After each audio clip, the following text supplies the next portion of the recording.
Yeah, there we go. That's a good start. Welcome back. It's a Tuesday Thoughts here on the SDH Network. John here, you there. Nothing like mute buttons, yeah? All right, so here's the rundown of the day. Most of the day, we're going to get caught up on Major League Soccer news of the morning. We got Champions League to get into. We got Copa Libertadores to get into. What to watch, where to watch it, how to watch it. Gossip, rumor, and innuendo involving a big name that is going to be leaving his current club at the end of the season in the Premier League. And guess who holds his discovery rights? I know you're shocked. Bottom of the hour, Skate Knopfsinger, the Senior Vice President and Chief Business Officer for Atlanta United, is going to drop by, and we're going to talk about the Rooted in the Stripes series. And we're going to kind of do a bit of a deep dive into that and kind of get all the whys and the wherefores and what it's like to piece something like that together, because it's a lot of work from a lot of folks. And with it now coming out for season 3, which, when you think about it, it's crazy that we're already in season 3 of Rooted in the Stripes, but it seems like it has gone to that next level. So we're going to catch up with Skate at the bottom of the hour and find out all about Rooted and the investment, the time, the folks, the people, all the things when it comes to piecing something like that together and filing it and making sure that it wins as many awards as humanly possible. So, like I said, we'll catch up with Skate bottom of the hour. It'll be a fun conversation to kind of get a look behind the curtain and see how things are made when it comes to Rooted and all the stuff that you see, either short term or short form or long form, involving Atlanta United. Like I said, we got a lot of stuff to get into from a news perspective and reports perspective and things like that. And so whatever's on your mind this morning, that's what we're here for. So lay it all on us. If there was something that we forgot yesterday involving our breakdown of Atlanta United, we got to get into Atlanta United 2, because it is a quick turn for Atlanta United 2, and it's going to be, I mean, you think about yesterday, and I guess this is opening kickoff, brought to us by our friends at Kickoff Coffee and kickoffcoffeeco.com. I'll see if I can find the QR code here in just a second, but you have here it is. There's your QR code right there. You hit your QR code from our friends at Kickoff Coffee and kickoffcoffeeco.com. You start your day there. You hit that QR code. And don't forget, use the code Soccer Down Here 15 when you check out. Then you get 15% off your purchase. They, in turn, take 10% reinvested in youth games, youth initiatives, stuff that we think of as cool, especially from the guy who gets speared from the bejesus last night by Braun Breaker in wrestling. So, there you go. There's your QR code, Kickoff Coffee and kickoffcoffeeco.com. Soccer Down Here 15 gets you 15% off. They take 10% reinvested in youth games, youth initiatives. Very, very cool stuff from our friends at Kickoff Coffee and kickoffcoffeeco.com. All right. Now, what to think about when it comes to – did that just unplug? No? I don't know what's going on there. Okay. Well, I thought – see, now, like I said, this is literally, it's like, this was working and then it wasn't. So let me see. Oh, there. Okay. So it wasn't me. It was, I just didn't hit the button far enough. Oh, of course. Operator error. So yesterday, if you caught the broadcast with Jason and Maddie, late here in the morning show, in hour number 2, there was a reason that we had to dump out a little early. And it was because of Atlanta United 2 and Inter Miami CF2. So it was Messi and Friends 2 and Atlanta United 2, wrapping up the match from Sunday that got 23 minutes and almost 24. I think it was like 23:59. It was on the clock at the fraction. It was 24:09. They dialed it back about 10 seconds. And so 24 minutes in, then they played the rest of the match. Moises Tablante had your star of the match day performance. But go back and listen. If you haven't had the chance to go back and listen to the call that Jason and Maddie had yesterday with Atlanta United 2 and Messi and Friends 2 at Mercedes-Benz Stadium, you get to hear the whistles. You get to hear the construction. I think you might have heard some players, and it was just a unique experience all the way around. And once again, big thanks to Atlanta United. Thanks to our friends at Mercedes-Benz Stadium for letting the two of them crash, then be able to tell the rest of the story. But for the twos, by the way, it's a quick turn. It is the quickest of quick turns. The quickest of quick turns. Morning, Abby. Because today is basically rest and regen. Then tomorrow, you probably are getting in some light film sessions, or maybe depending on when the flight is. Because Thursday night here on the network, it is Atlanta United 2 and Philadelphia Union 2 in Chester. And so they're taking on the Union at Subaru Park on Thursday night. So instead of playing a match on Sunday and then getting everything all squared away and ready to go, you leave Wednesday for a match on Thursday. Mother Nature decides not so fast, my friend. She got out her Ticonderoga number 2 pencil and just kind of waved it at you. So then you have that happen. Match doesn't finish until lunchtime Monday. So today is rest and regen. Then tomorrow is film study and travel, I guess. Maybe you film study in the hotel or you do walkthroughs in the hotel. And you've got a matchup with Philadelphia Union 2 on Thursday here on the network. And then after that, it is yet again another kerflooey nutso time away from MLS Next Pro. Because literally, the matchup with Philadelphia is on the 10th. And then you wait 13 days before you get your next match, and it's a matchup against Carolina Core up at the Fraction on the 23rd. But on premise here, so you have a bye week already. Then you have 2 matches in Sunday, Monday, Tuesday, Wednesday, Thursday. We'll go ahead and go with the conclusion. Monday, Tuesday, Wednesday, Thursday. 2 matches in 4 days, and then you get 13 days off. Welcome to the scheduling of MLS Next Pro. And then after that, you have 2 matches in 5 days with Atlanta and Carolina Core, and then you turn around and you go to Northern Kentucky University on the 27th, and you play FC Cincinnati 2 at FC Cincinnati 2, which is technically at Northern Kentucky University. So, it's, I will sit here and put my hand in the air, and I'm going to go, Steve, Steve Cook, manager of Atlanta United 2, y'all are better at this than anybody. Matches, bye week, matches, 2 and 4 days, 13 days off, 2 and 5. It's going to be one of them seasons, I think, in MLS Next Pro. It's just it's like the mechanical bull that you would see in the 1980s movies. That was the trendy thing. Then you end up with just okay, let's just ride the mechanical bull and see what happens. And so I think that's where we are right now with MLS Next Pro and Atlanta United 2 getting their first win of the season yesterday. Moises Tablante the brace, 3-2 the final over Messi and Friends 2 at Mercedes-Benz Stadium in a closed-door session. And I think that it was, obviously because of scheduling and construction and all the things going on in the building, it was just okay, we just kind of need the field and the locker rooms. Y'all can have the rest of it and do your things and all that kind of stuff. So that was the Palace intrigue from yesterday. But a big win for Atlanta United 2 in the Eastern Conference and MLS Next Pro. And they get to have today, kind of catch your breath, hop on a plane tomorrow, and go play in Philly on Thursday. So we'll see what happens there. Once again, the matchup will be on the network. And it will be on the network 7:15, I want to say.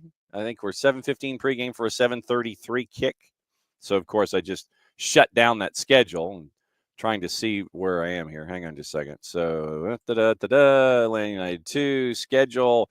Traditionally road games, it is, so 7 o'clock start. So 6:45 pregame, 7 o'clock kick here on the network and on MLS Season Pass. That's opening kickoff brought to us by our friends at Kickoff Coffee and kickoffcoffeeco.com.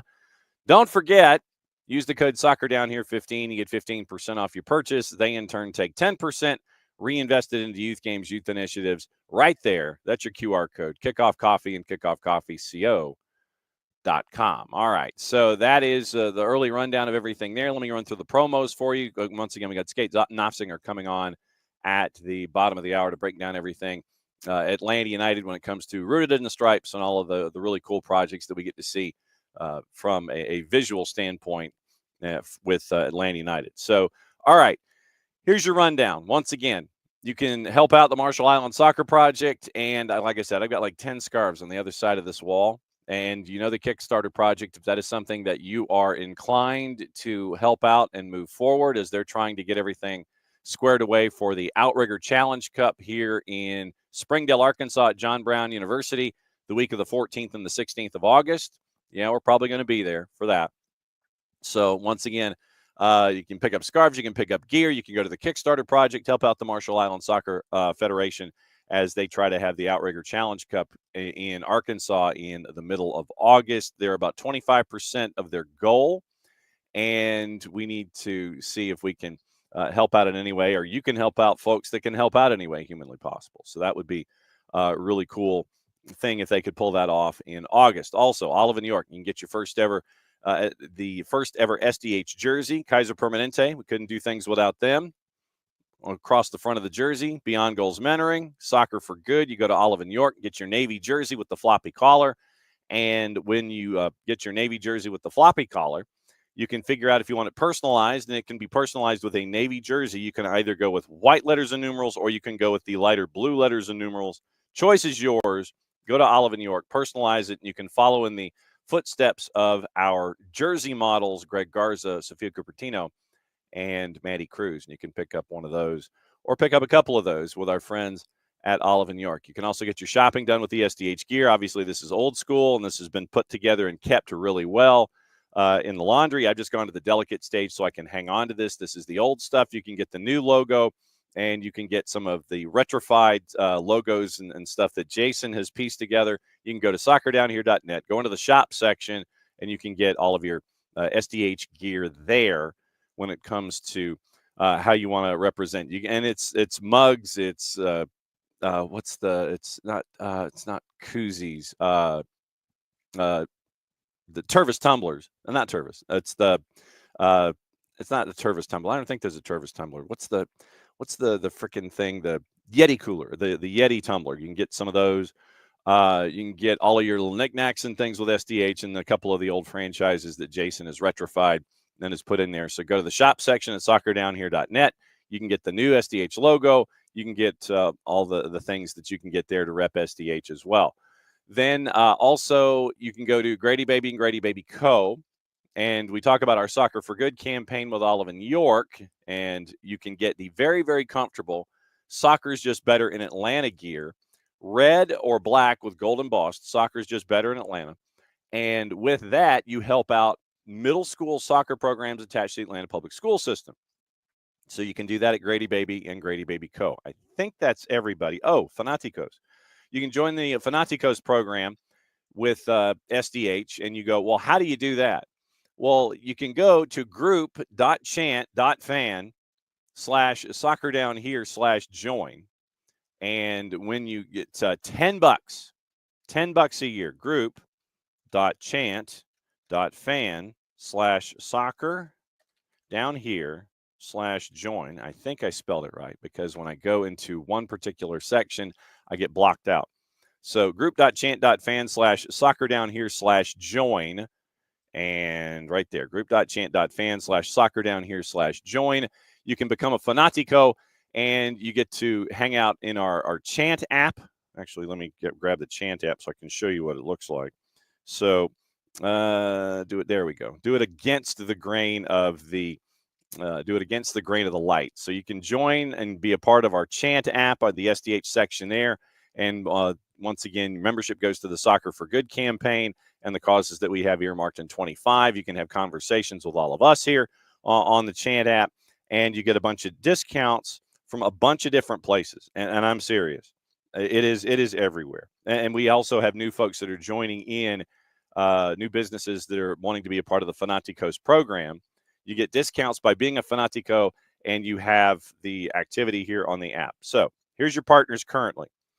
Brass Tap, Moxie Hotel, South Main and Watkinsville, Schoolhouse in Marietta, Atlanta Hard Cider Marietta, Elixir, Buford and Monroe, Round Trip in Marietta, Social Fox in Norcross, Keys to Flavor Catering from Sugar Hill. So if you are a Fanatico and you need to have an event catered, Keys to Flavor is right here with a discount code. Fido Midtown, O'Sullivan's, Beers, Bill, Merch. Remember, Decatur FC. That's where they are locked in place. Lloyd Soccer. You get a discount with Atlanta United gear, certain Atlanta United gear for the Johns Creek location. Finished Goods in Winder, Slow Pour in Lawrenceville, Outrun in Stone Mountain. Tires Plus in Alpharetta has a discount. Dad's Garage, Chateau Arenal. That's my personal favorite. The Chateau Arenal, you get a percentage off a booking using a code. If you wanted to go hang out in El Castillo, San Ramon, Costa Rica, at the Chateau Arenal, that's on here. They're Fanatico. Battle and Brew in San Diego, and the Battery and Wild Leap at Ted Turner Drive in Atlanta. So a bunch of different folks that you get to help out, and they get to, help you out with your wallet. You get to help us out with Soccer for Good. And you get to do that by being a Fanatico. Group.chant.fan/soccer down here /join. So you can be a Fanatico there, and you can go and hang out. Like I said, $10 a year. Literally $10 a year. That is it. What do you do for $10 a year? Well, you can help out the Soccer for Good campaign that we have here at SDH by becoming a Fanatico. And right there, group.chant.fan/soccer down here /join. All right, now let's see who's in here this morning. Abby's in this morning. Yes, beating the inner Fort Lauderdale boys. Yes, absolutely true. Morning, OG. Abby, Chester, PA weather is a high of 51. Going to be chilly at game time. Yes. Morning, David. Yes, you did, Abby. Skate's going to be on in about 10 minutes. And so, like I said, we're going to talk about Rooted. We're going to go really deep dive into that, and then how Atlanta United's reaching out into the community, what they want to accomplish, how things are different for Skate this time than it was in her previous tenure. How is it ramped up more? Is it astronomically more? When it comes to the vision that Atlanta United has for community outreach and things like that, and then showing the behind the scenes stuff like Rooted. So we're going to go heavy into Rooted, but we're going to talk about community relations a bit too. So yeah, Skate's going to join us at the bottom of the hour. Abby wore her navy and her light blue to FIFA training. Okay, there you go. And FIFA was sitting there going, ooh, I could see today I feel SDH. Let's have that moment from Gianni Infantino. Just today I feel. So see, now that's pretty sweet that you wore your navy with light blue to the FIFA training. Nice. That's very cool. Morning, Lokeville, and morning, Michael. So everybody's raising their hands. So like I said, Skate Nossinger is going to join us in about 10 minutes, and we'll talk about everything with Rooted in the Stripes series and Atlanta United and outreach in the community. So very, very cool. Looking forward to that. Just to I get to pull back the curtain because I get to see we all get to see the end result, but now I want to see how everything is kind of made and pieced together and all the effort that goes into it. Because as you can tell, it's not something that is just, slapped together, edited, bing, bang, boom, and you're done. It's not that way. So we're going to discuss the bing and the bang and the boom with Skate Nossinger coming up in about 10 minutes. Okay. One of the things that I wanted to get into this morning is, and I know that this will shock each and every one of you, that when you have, how do we phrase? When you have players around the planet that are not going to be, with their clubs anymore. Kevin De Bruyne, he's got his contract. He said what he said in his prepared statement on the 280 character app. And so you're wondering what the next step is. Initially, for me, I'm sitting here thinking, well, if you're going to MLS, obviously San Diego went to the table. They looked at their hand and they're like, yep, too rich for our blood. And they pushed the cards in and they went fold. Initially, you're thinking somebody like CFG, City Football Group, and you're thinking NYCFC, and you can see Kevin De Bruyne on the U12 pitch at Yankee Stadium trying to create in that building. But apparently, and I know that, and I wish, I wish that I had a rim shot. I really do. I really wish I had a rim shot, because then this would be perfect. It would be absolutely perfect when it came to what team has the discovery rights for Kevin De Bruyne. And I know that this would be an absolute shock to each and every one of you when we found out that, by the way, Kevin De Bruyne's discovery rights are held by Messi and Friends. Paul Tenorio has that. A lot of folks have it out this morning, but Paul Tenorio over at The Athletic. So Tenorio, once again, Messi and Friends hold his rights. And when did we start calling Messi and friends Inter? I think Nick Latifi's going to have issues with that. The only Inter that I know of is Milan. But apparently now, because your first 7 letters are the same, when did we start calling Messi and friends Inter? No, that's stop trying to make fetch happen, Gretchen. Okay, so the South Florida side holds his discovery rights, according to multiple sources briefed on the potential move. Announced Friday he would leave Man City at the end of the season. Guardiola with a quote. De Bruyne had a flirtation with San Diego FC. The club is not in the picture. Instead, and this is Tenorio's words, instead it's the Messi star-laden side that has come to the fore by virtue of the league's discovery process. Discovery rights are a mechanism whereby teams can place up to 5 players. It's the dibs list. I mean, let's not be overly official about it. It's the dibs list. Cristiano Ronaldo, dibs. So, it's a dibs list. Cristiano Ronaldo, dibs. Mbappe, dibs. Jude Bellingham, dibs. Joe Bellingham, dibs. Well, and I mean, and to Michael's question, he says he wants to know who's on Atlanta's discovery list. And that's, once again, that's something that, team by team, they want to sit there and they're like, well, we don't want people to know, because then that turns into a bargaining chip for the player in the public sphere. So Messi and friends is just like, they're gonna throw money around all over the place, and so it would be dibs. So Kevin De Bruyne is dibs with Messi and friends. Messi and friends have dibs on Kevin De Bruyne, and probably Ronaldo, and probably Pele. 1968 Pele. They got him cryogenically frozen or something like that. So yeah, it's a dibs list, and so. It is the discovery created to prevent MLS teams from bidding against each other to drive up the price on potential signings. Once again, that's Tenorio. So these days, you can have transactions with each other inside the league now, but still you don't want teams to bid against each other when it comes to the open market and players that may not want to be with their current teams when their contracts expire. Because players sign contracts with MLS, and then technically assigned to a team, the process tries to head off the league negotiating against itself for a player. But once again, so the league can negotiate with itself for players and player transfers, but when it comes to the dibs list, you currently can't. Teams can trade within the league for discovery rights, but may not negotiate with a player that's on another team's list. Well, that makes sense. That's how Messi and friends has the league's first right of refusal on De Bruyne, even if signing him would require some roster rule gymnastics. And once again, we talk about the DPs that are there, Sergi Busquets, Jordi Alba. De Bruyne would have a hard cap on how much he could be paid in 25, like that has stopped Messi and friends before. Most likely scenario, according to Tenorio, comes via the path once taken by the LAG in signing Zlatan. At the time, Galaxy had 3 DPs. Zlatan signs a 2-year deal, paying him $3 million, which just brought him in using TAM, Garber bucks.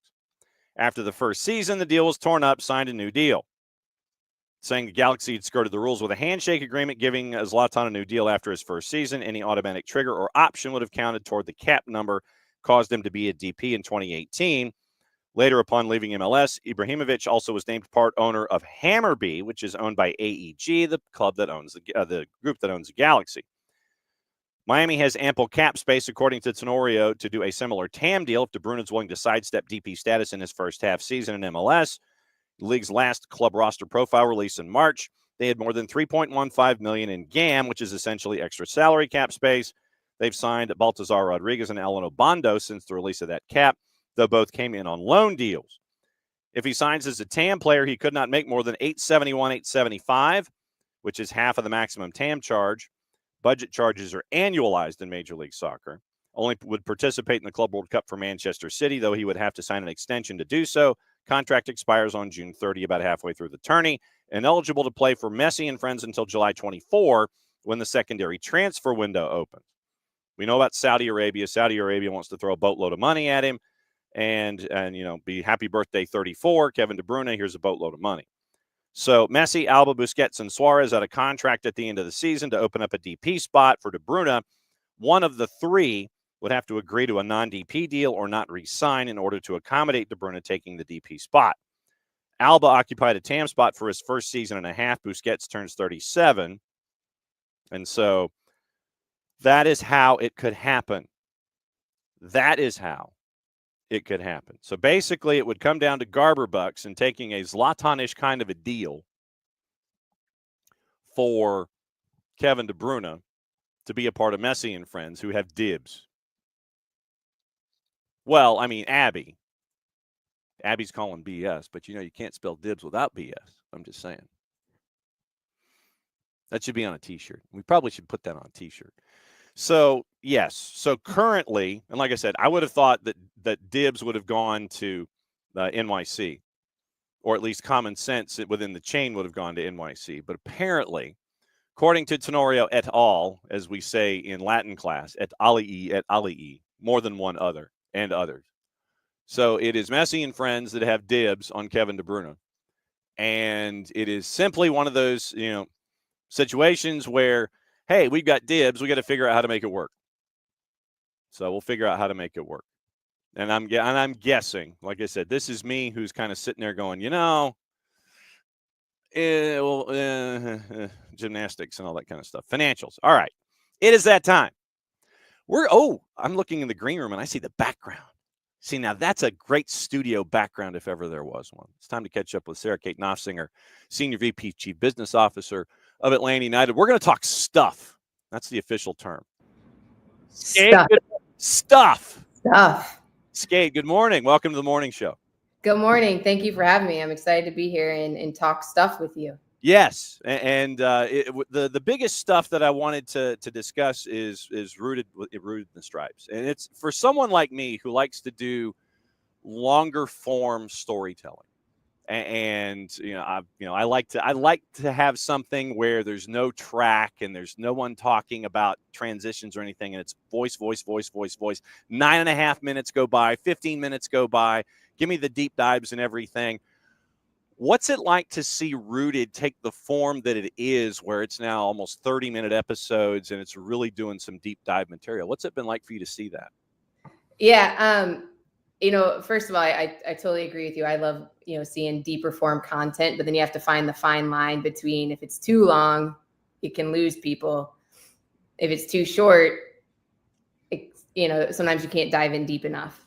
For me, I think you look at, forget just soccer clubs around the country. You look at pro sports around the country. I don't know how many, digital and production teams have the talent, to put together engaging episodes like this. And so I think it's kudos to the staff that we've got here that has the talent to do something like this.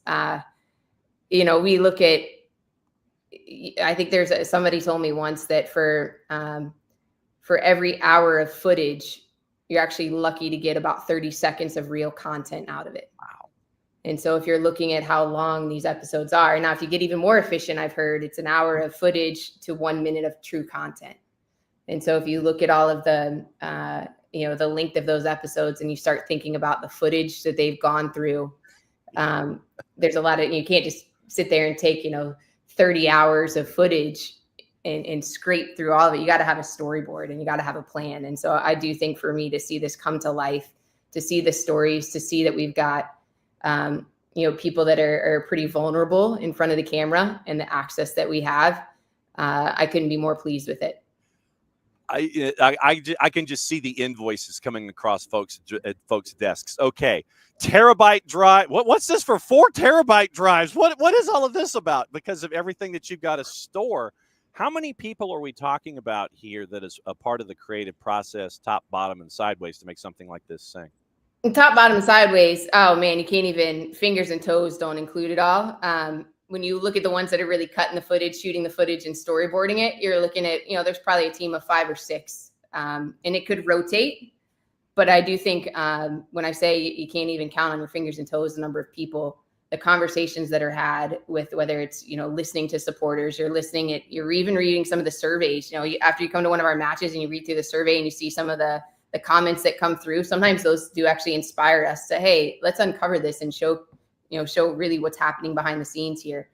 We're even you want to make sure that even a casual fan, we sit in this every day, but you want to make sure that a casual sports fan that may not know every single thing about soccer can understand and get engaged with one of these episodes and all of the episodes and want to follow it, as well as your avid fans. So there's even off times where we're sharing potential stories with parents, with grandparents or with brothers and sisters and family, because sometimes those people are the best ones too, to be like, hey, what do you think? Does that sound interesting to you?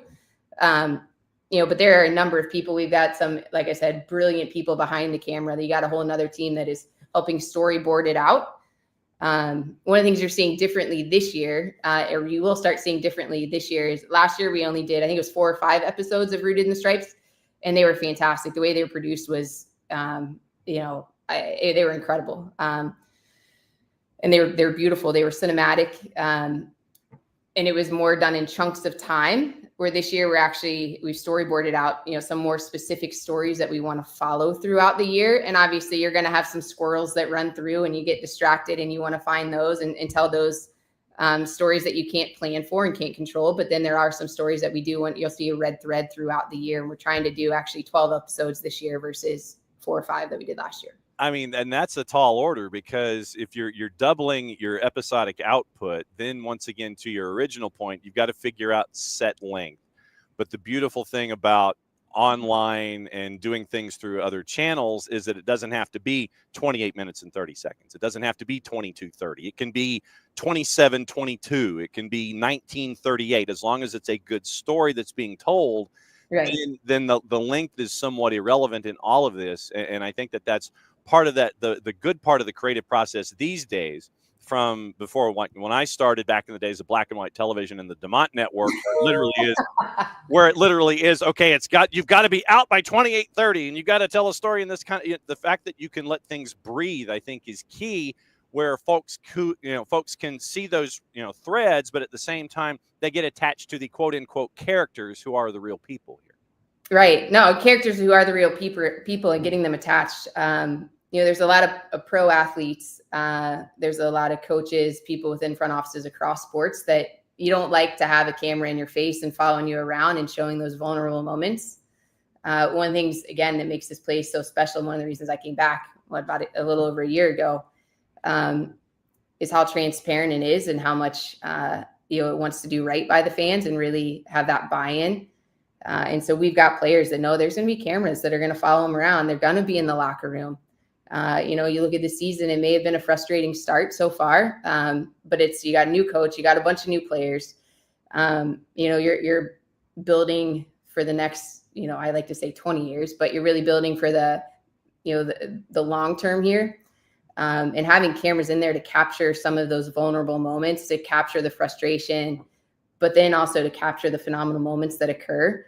I think that cast of characters and really peeling back the layers of the onion and showing some of the personality, whether it's front office folks, whether it's fans, and some of the most avid fans, or whether it's the players, I think will hopefully deepen a connection. And again, nobody's trying to hide anything here. We want to go out and win just like everybody else. And we want to win on the field and we want to win in the city. How different is it for you here this second time around? How different is Atlanta United? How different is Major League Soccer? How different is soccer in the Southeast? How different is it for you in version 2.0 versus version 1.0? Version 2.0. I think version 2.0, the story's still being written. And what's different now is when we started, I was the 5th person at Atlanta United. You were wearing 10, 12 different hats. And now instead of wearing 10 to 12 different hats, you might be wearing 4 or 5 different hats. So we're growing. It's not perfect. And anytime there's growth, there's going to be stumbling. That's part of life. If we're not messing up, it means we're not trying hard enough. And so where we are now is, again, we're trying to figure out stability long-term and greatness long-term, where before we were really focused on just the short term, for right or for wrong. That's what we were really focused on, just like that moment in time. And now we're trying to figure out how can we be, dominant long-term, and it's dominant on and off the field. And how can you create a legacy for generations to come is really what we're focused on now. But I'm enjoying it. There's so many new people, so many fresh minds, but then you also have the expertise of some people that have been in this business for so long that we can lean into. It's nice to come back and see familiar faces like yours when I'm, kind of wandering around the pitch. It's nice to see that. And it's, one thing that hasn't changed is the passion. I actually think, if anything, the passion's gotten, it's deeper. And as much as I hate seeing the frustration, you love to see the frustration.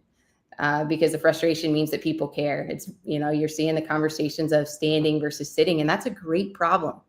People are excited. You're starting to see that hunger and the desire to win, exude out of everyone's pores, no matter if you're in the first row, the last row, in the building, out of the building, or on the field. Everybody wants it. So I think, the hunger is there. We're excited about that. I think you got a lot of new faces, like I mentioned before.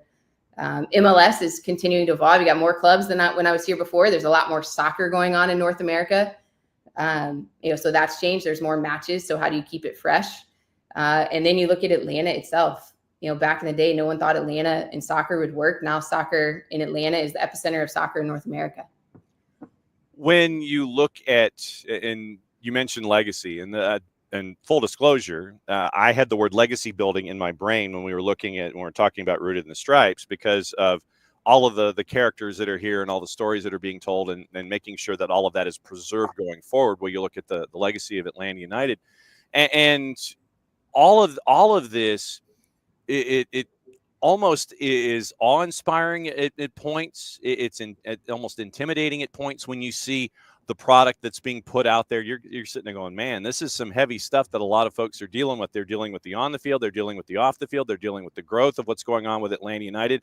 When you look at a final product, when you look at an episode, I guess first off, sub question, a little a parenthesis. Do you want to see the process as it's going, or do you want to wait until you see the end episode and then rough cut it and then look at things? How are you when it comes to the vision of Rooted and you being a part of the viewing process? That's a great question. So being a part of that kind of editorial and viewing process, I feel like if I was really sitting in there for every step along the way, it might be a producer and editor's worst nightmare. So, I think it's great to align on a kind of high level storyboard and understand what the tone is and understand what some of the visuals are, and understanding the feeling that you want to, evoke in a consumer and someone that's watching it. So I usually align with them in the beginning and just have a high level, kind of alignment, like I said, on some storylines. And then I like to actually wait and see what they put together. Okay. And I think that's the trust that I have in this team and the talented group of people that you have, and that trust has been earned over time. They are a truly talented team. And then we sit down and, there's a core group of folks that come and edit, and it's within all levels of the organization. So myself, Garth, we take a look at it and we give feedback. And one of the things that makes it, I think it's probably shocking to a lot of people to know this, is we actually want it to be as vulnerable as possible, and we want it to be as raw and as real. Mm-hmm. And I think Ronnie's been fantastic. We've had cameras in the locker room at every moment that you possibly can, in training at every, moment that you can. I think Derek Williams, following him home, spending some time with him as a seasoned veteran.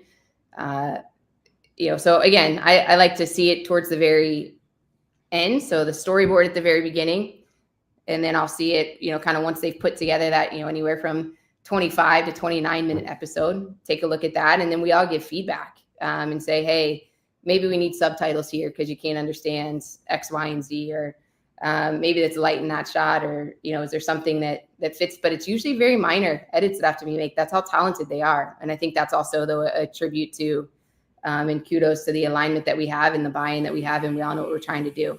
So yeah, it's pretty, they work their butts off, and I'm pointing to the room that they're in. They work their butts off over there.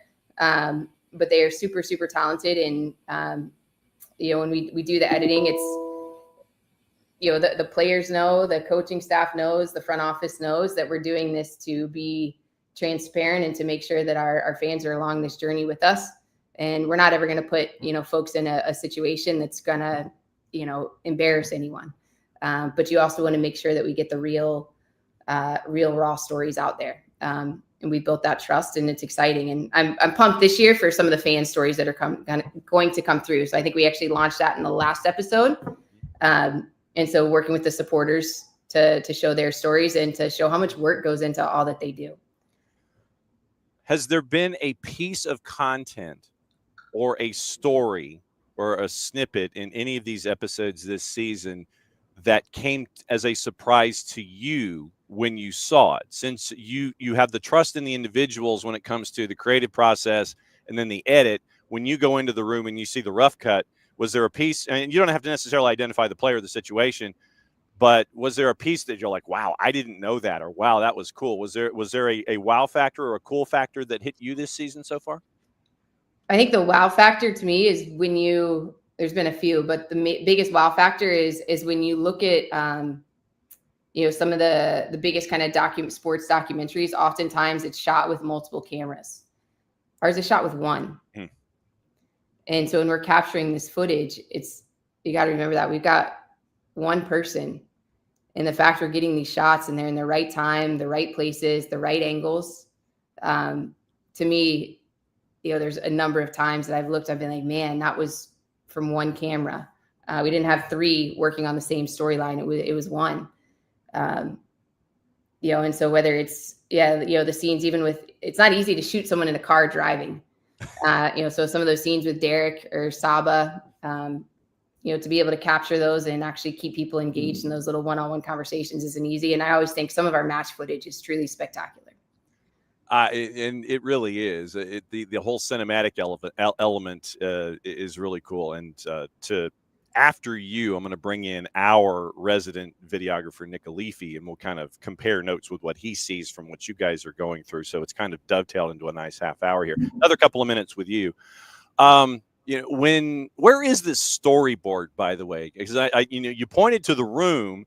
Where is this storyboard? How big is it? And can you read all of the squiggles and lines and figure out what directions they're going? You definitely can't read all the squiggles and lines and what directions they're going. You definitely can't read that.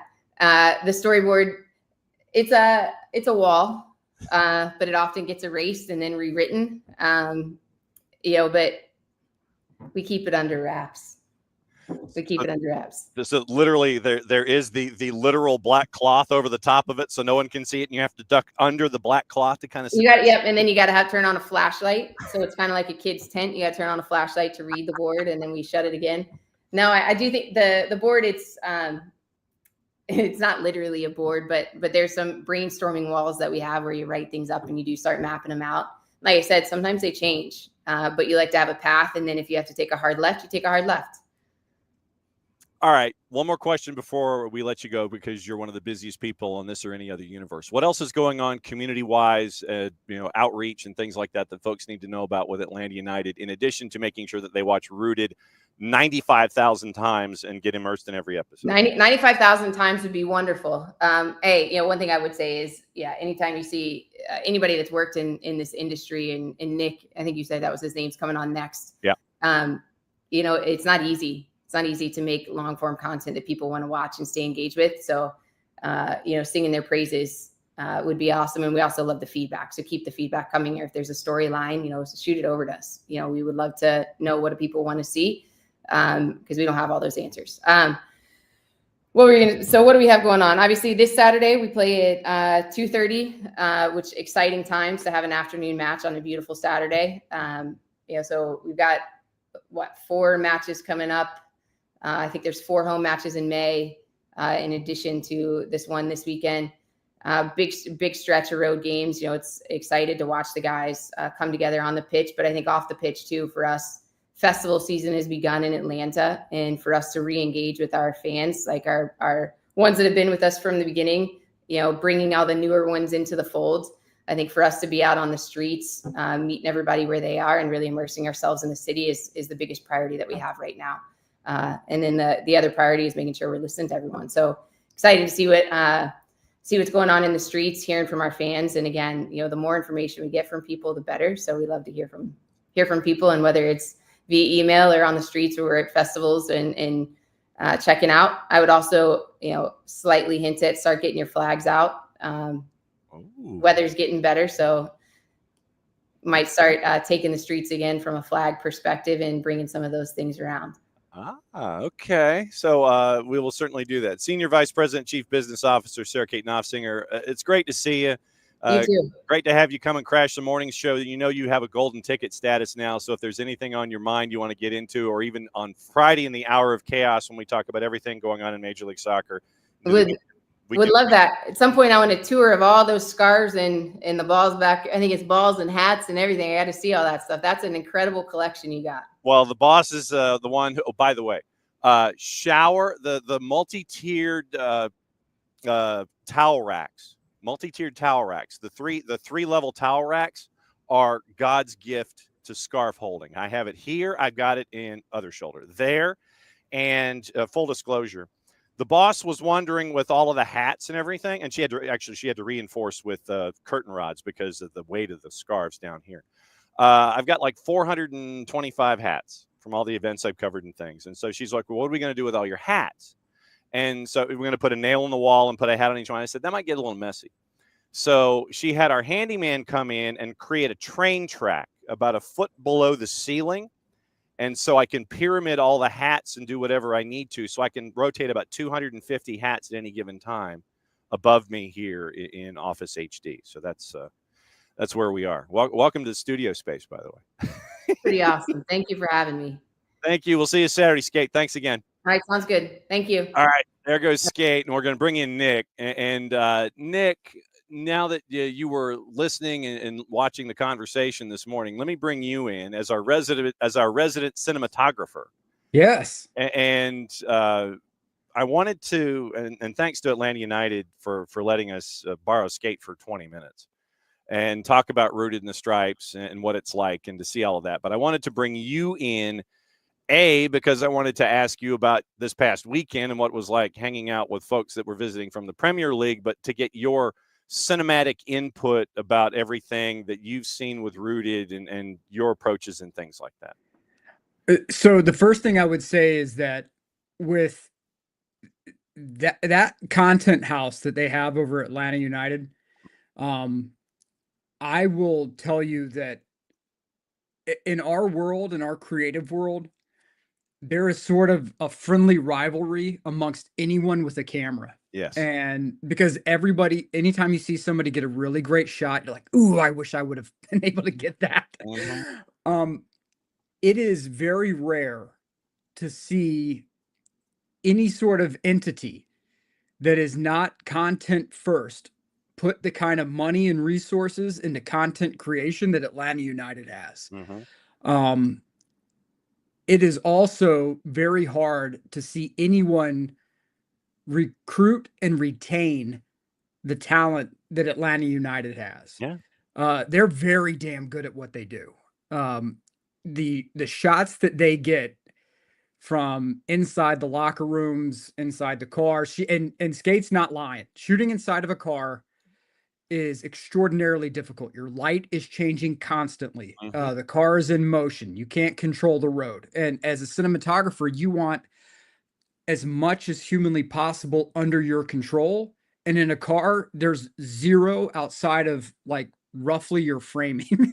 Anything else is just icing on the cake. So what they do there, it is extraordinarily good. And so getting into this weekend, I was shooting with the group from West Ham United coming in for Premier League Summer Series, and we were going around town shooting content. And one of the bits of content that we were shooting was up at the training ground, and so that group came out and they were hand holding a Red, which is it's a high end cinema grade camera, and a lot of times Christmas list, yeah, please add that to the Christmas list. You see people who will oftentimes try to put them on some sort of stabilizer, and it is something where if you see somebody freehanding a cinema cam, mm-hmm. and they're getting not only are they getting their framing right, but it is very steady and it is very clean, you're good. Yeah. And I'm watching them sitting here freehanding a Red running around, and I'm over there kind of out of the corner of my eye looking like, wow, this guy's moving pretty well. Good Lord. You Yep. know? Because that's the one knock on these cinema cameras is that it's not easy to run and gun with a Red. A Red is a camera that's typically mounted on a tripod, mounted on a dolly, mounted on some sort of stabilizer. And you've got to be really good at what you do to freehand those things. And so watching the content that they put out regularly, I nerd out anytime I get around them. And I know I annoy the hell out of them. Because I'm like, are you guys shooting on Cook lenses? What are you guys shooting on? What do you guys? Hey, what about? And so, and we always do it. You know, every cinematographer does it with each other. So it's just be very fortunate with the crew that you have here in Atlanta, because not everybody's doing that. And also I have to give sort of a shout out to the team, because there are a lot of teams that would be so hyper protective Yeah. of an image that a lot of the stuff that we've seen rooted in the stripes, especially toward the end of Gonzalo Pineda's tenure, going into It's warts and all, and there was no hiding. yeah, and to me that was good. Good productions don't start and end with cinematography. A good production is, one, made in the edit, and two, you need a lot of green lights from your producers, your executive producers. Yep, go ahead, shoot this. Yep, go ahead, leave this in. And this isn't Hollywood. You know, this isn't this isn't something where you have somebody saying, "Ooh, this is going to be spicy." Yeah, leave that in. You have an organization that's trying to put butts in seats.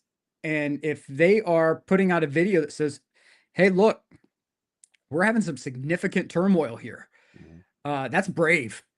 That's really brave. And kudos to everyone who gave a green light on sending that content out, because I don't see really any other teams that are doing that.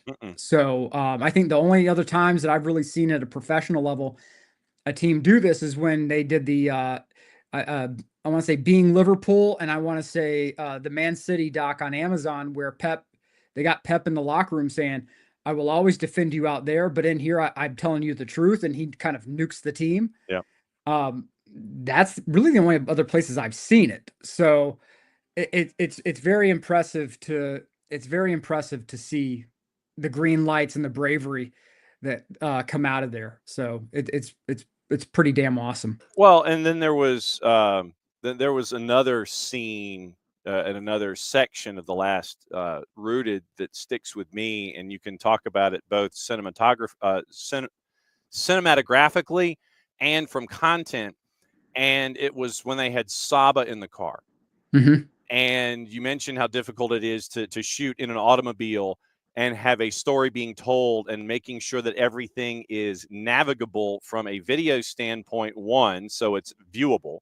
And then when you have someone who is as open and honest like Saba is about being a dad, being a new dad, being, having a new family aspect, those kinds of stories, like I said, those kinds of stories, to have that kind of content and to be able to shoot it in the way that you were able to where it is, one, it's manageable, and two, you really are able to see the rawness of the individual, and you don't get bogged down in, okay, iris up, iris down, okay, this is on auto iris, I'm getting freaked out.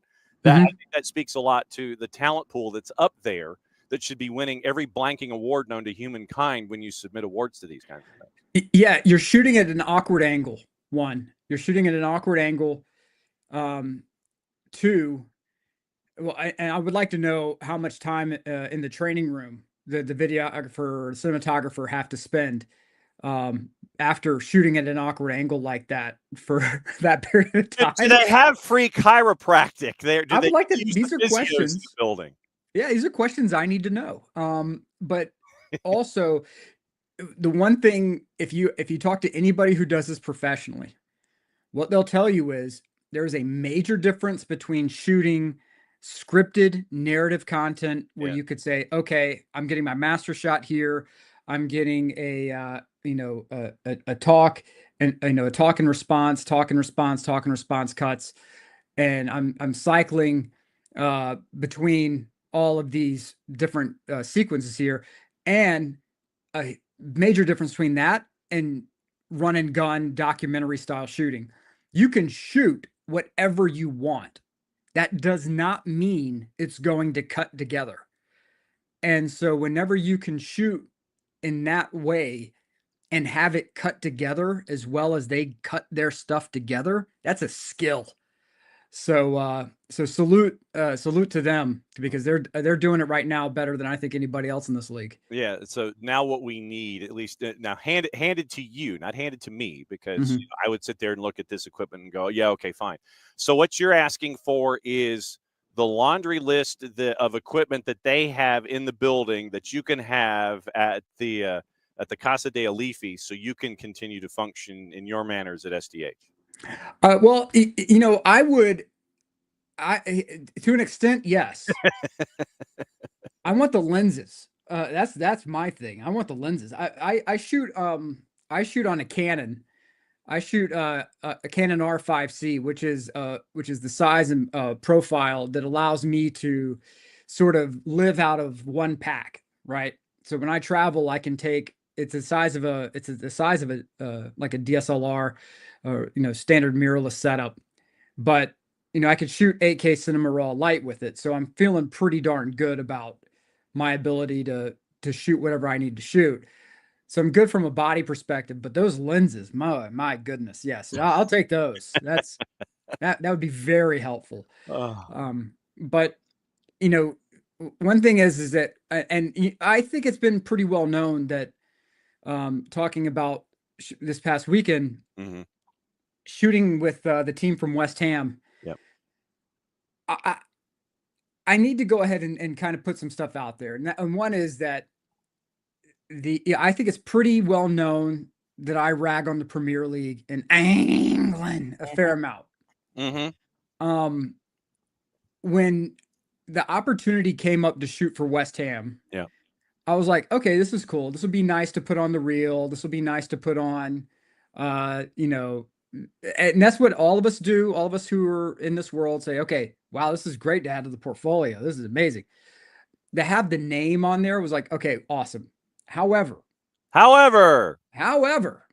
when we started rolling around, it was myself, it was 3 gentlemen, much younger guys than me, from West Ham, from their marketing and outreach team, and former Premier Leaguer Carlton Cole, who is a very large individual.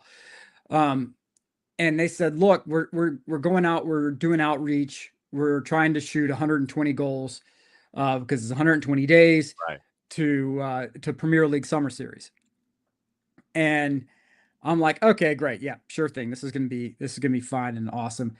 Number one, these guys came off a plane and immediately went to work. I have no concept of how any of these men were able to keep up and keep going with jet lag and everything else. I mean, they were all on like 3 hours of sleep, and they're like, all right, let's go. 2, I watched these guys go and literally give the shirts off their backs to anyone who was remotely receptive to West Ham. Yeah. And let's be honest, in this town, you get a lot of people, who are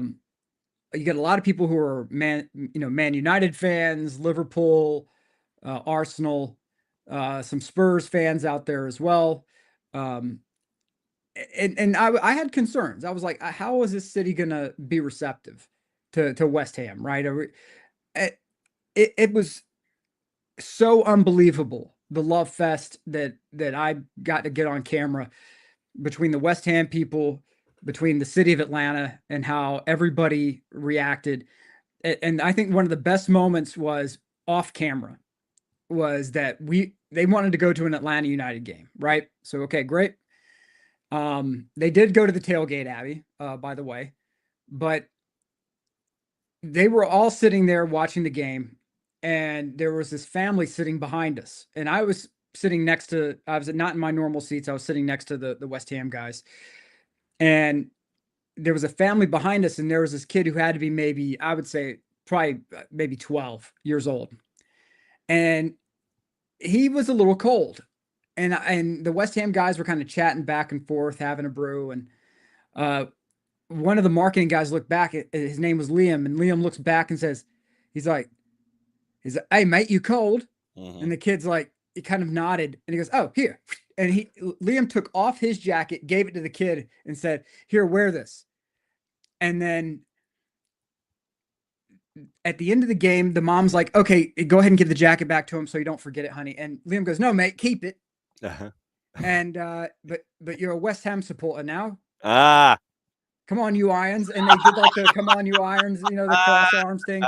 And it was such a touching moment, because then Carlton turns around and stands up, and this kid sees this large man towering over him. Fucking massive humanity. Yeah, and Carlton kind of puts his arm around him and brings him in and has a conversation with him. And I got that on recording, but I didn't make sure not to record what was said between them. I wanted it be between the two of them. Right. And the kid's eyes just lit up. Yeah. Huge, massive smile. The family, everybody's just talking, and it was just such a wonderful experience. I think I was on like 3 hours of sleep all weekend. Yeah. I took a selfie with Carlton at the end, and I refused to post it because I look like an absolute cave troll, because I was like, so robbed of sleep. Right. But it was, between that and their experience at the brew house, they had a West Ham watch party, and it was this moment where they got a player right after the game to do a FaceTime with Carlton Cole, and it was supposed to be 2 West Ham supporters. It ended up being like 7. Entire room. And they're all piled around Carlton Cole. They're all like, "Come on, you are," like yelling and screaming and all that. Right. But it was amazing to watch, this team come in. And the one conversation, and this goes to the city of Atlanta. We were walking along by Centennial Park, and Liam turns around to me, and I'm not going to do the accent, but he says, this is mad. He said, everywhere we've gone, there's been some sort of football, soccer gear everywhere, like shirts, hats, scarves, something, everybody. He goes, we didn't see this in New York. We didn't see this in Chicago. Only here have we seen this kind of like love for the sport. And so we were at Krog Street Tunnel. We were at Centennial Olympic Park. We were at Piedmont Park. We were down by the Fox Theater. And it was just everywhere we went. And the fact that they had like the tram that has all decked out in Atlanta United, like wall, I guess, stickers, I guess, like a body sticker all over it. And they're like, "Oh yeah, look, the tram's all Atlanta United. This is crazy." I mean, they were just blown away by the city's love of the sport. So well done to the city of Atlanta as well for buying in. Yeah, the rapping. There you go. That's the name. Yes. So well done to Atlanta, because we really represented, and they loved Mercedes-Benz. And this is all off camera, so they weren't performative. This wasn't performative in any way. They loved the Mercedes-Benz Stadium. They said this would easily be one of the top stadiums in England. They loved it. They loved the energy, even though it was a spring break crowd at the home game.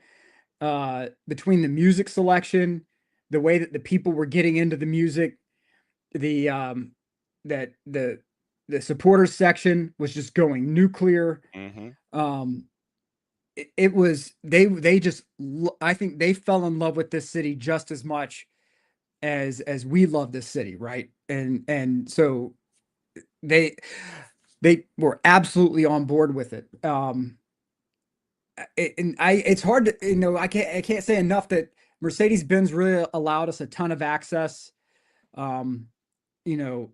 Obviously, going up to the training ground was a great experience. Spectre and Jonathan Spector and Carlton Cole used to play together. So Yeah, it was really, I saw the video of Speck walking out and seeing Carlton. Yeah, yeah, and John De Silva as well. So John De Silva and Carlton Cole had some conversations there.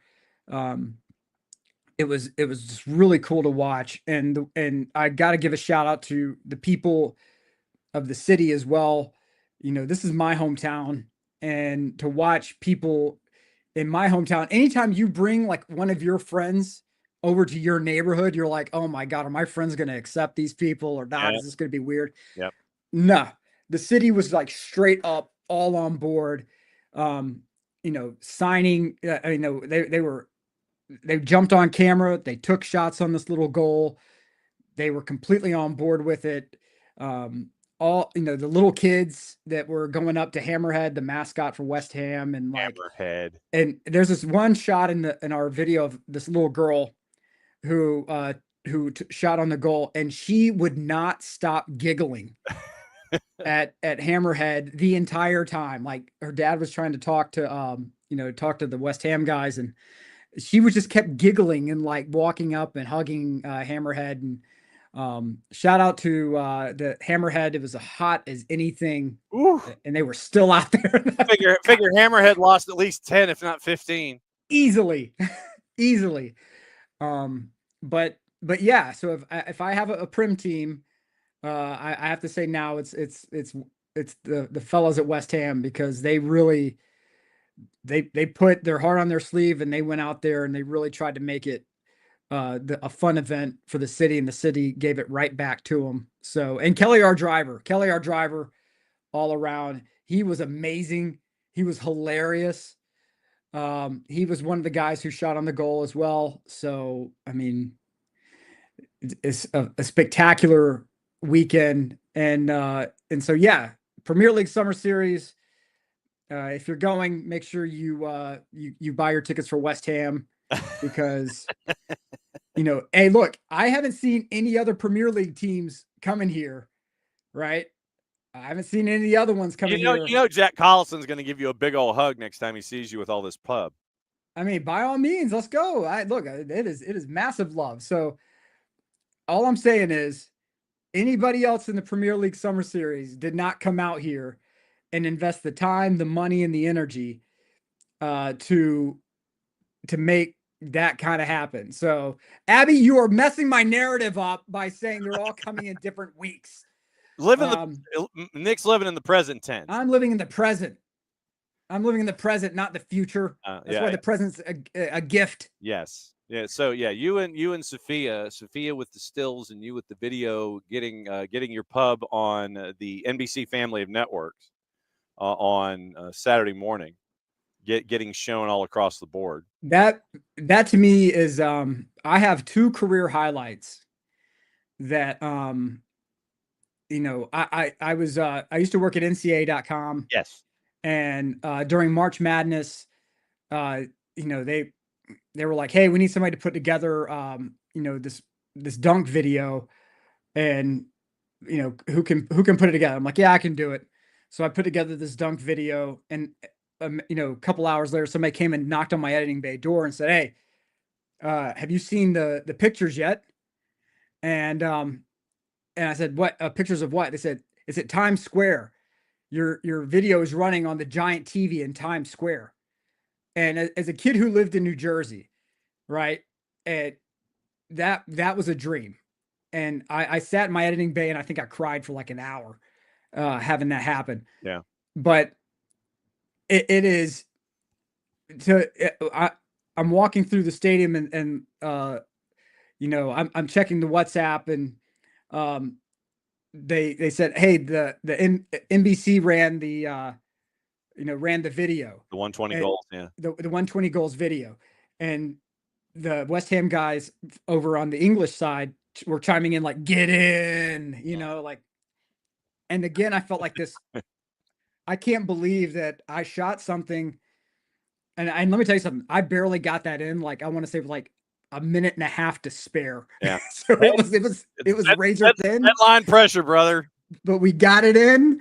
And you know, that is something that I'll never forget seeing my video with the Premier League graphics running in front of it. And then, that was something very special. But yes, Abby, that is my premier team now. Yes. Yes. I typically, I would observe folks from afar, but never had like a vested heavy interest. Milan is my Okay. All right. So Milan is my team. I'm using my first time out here. Okay, go ahead.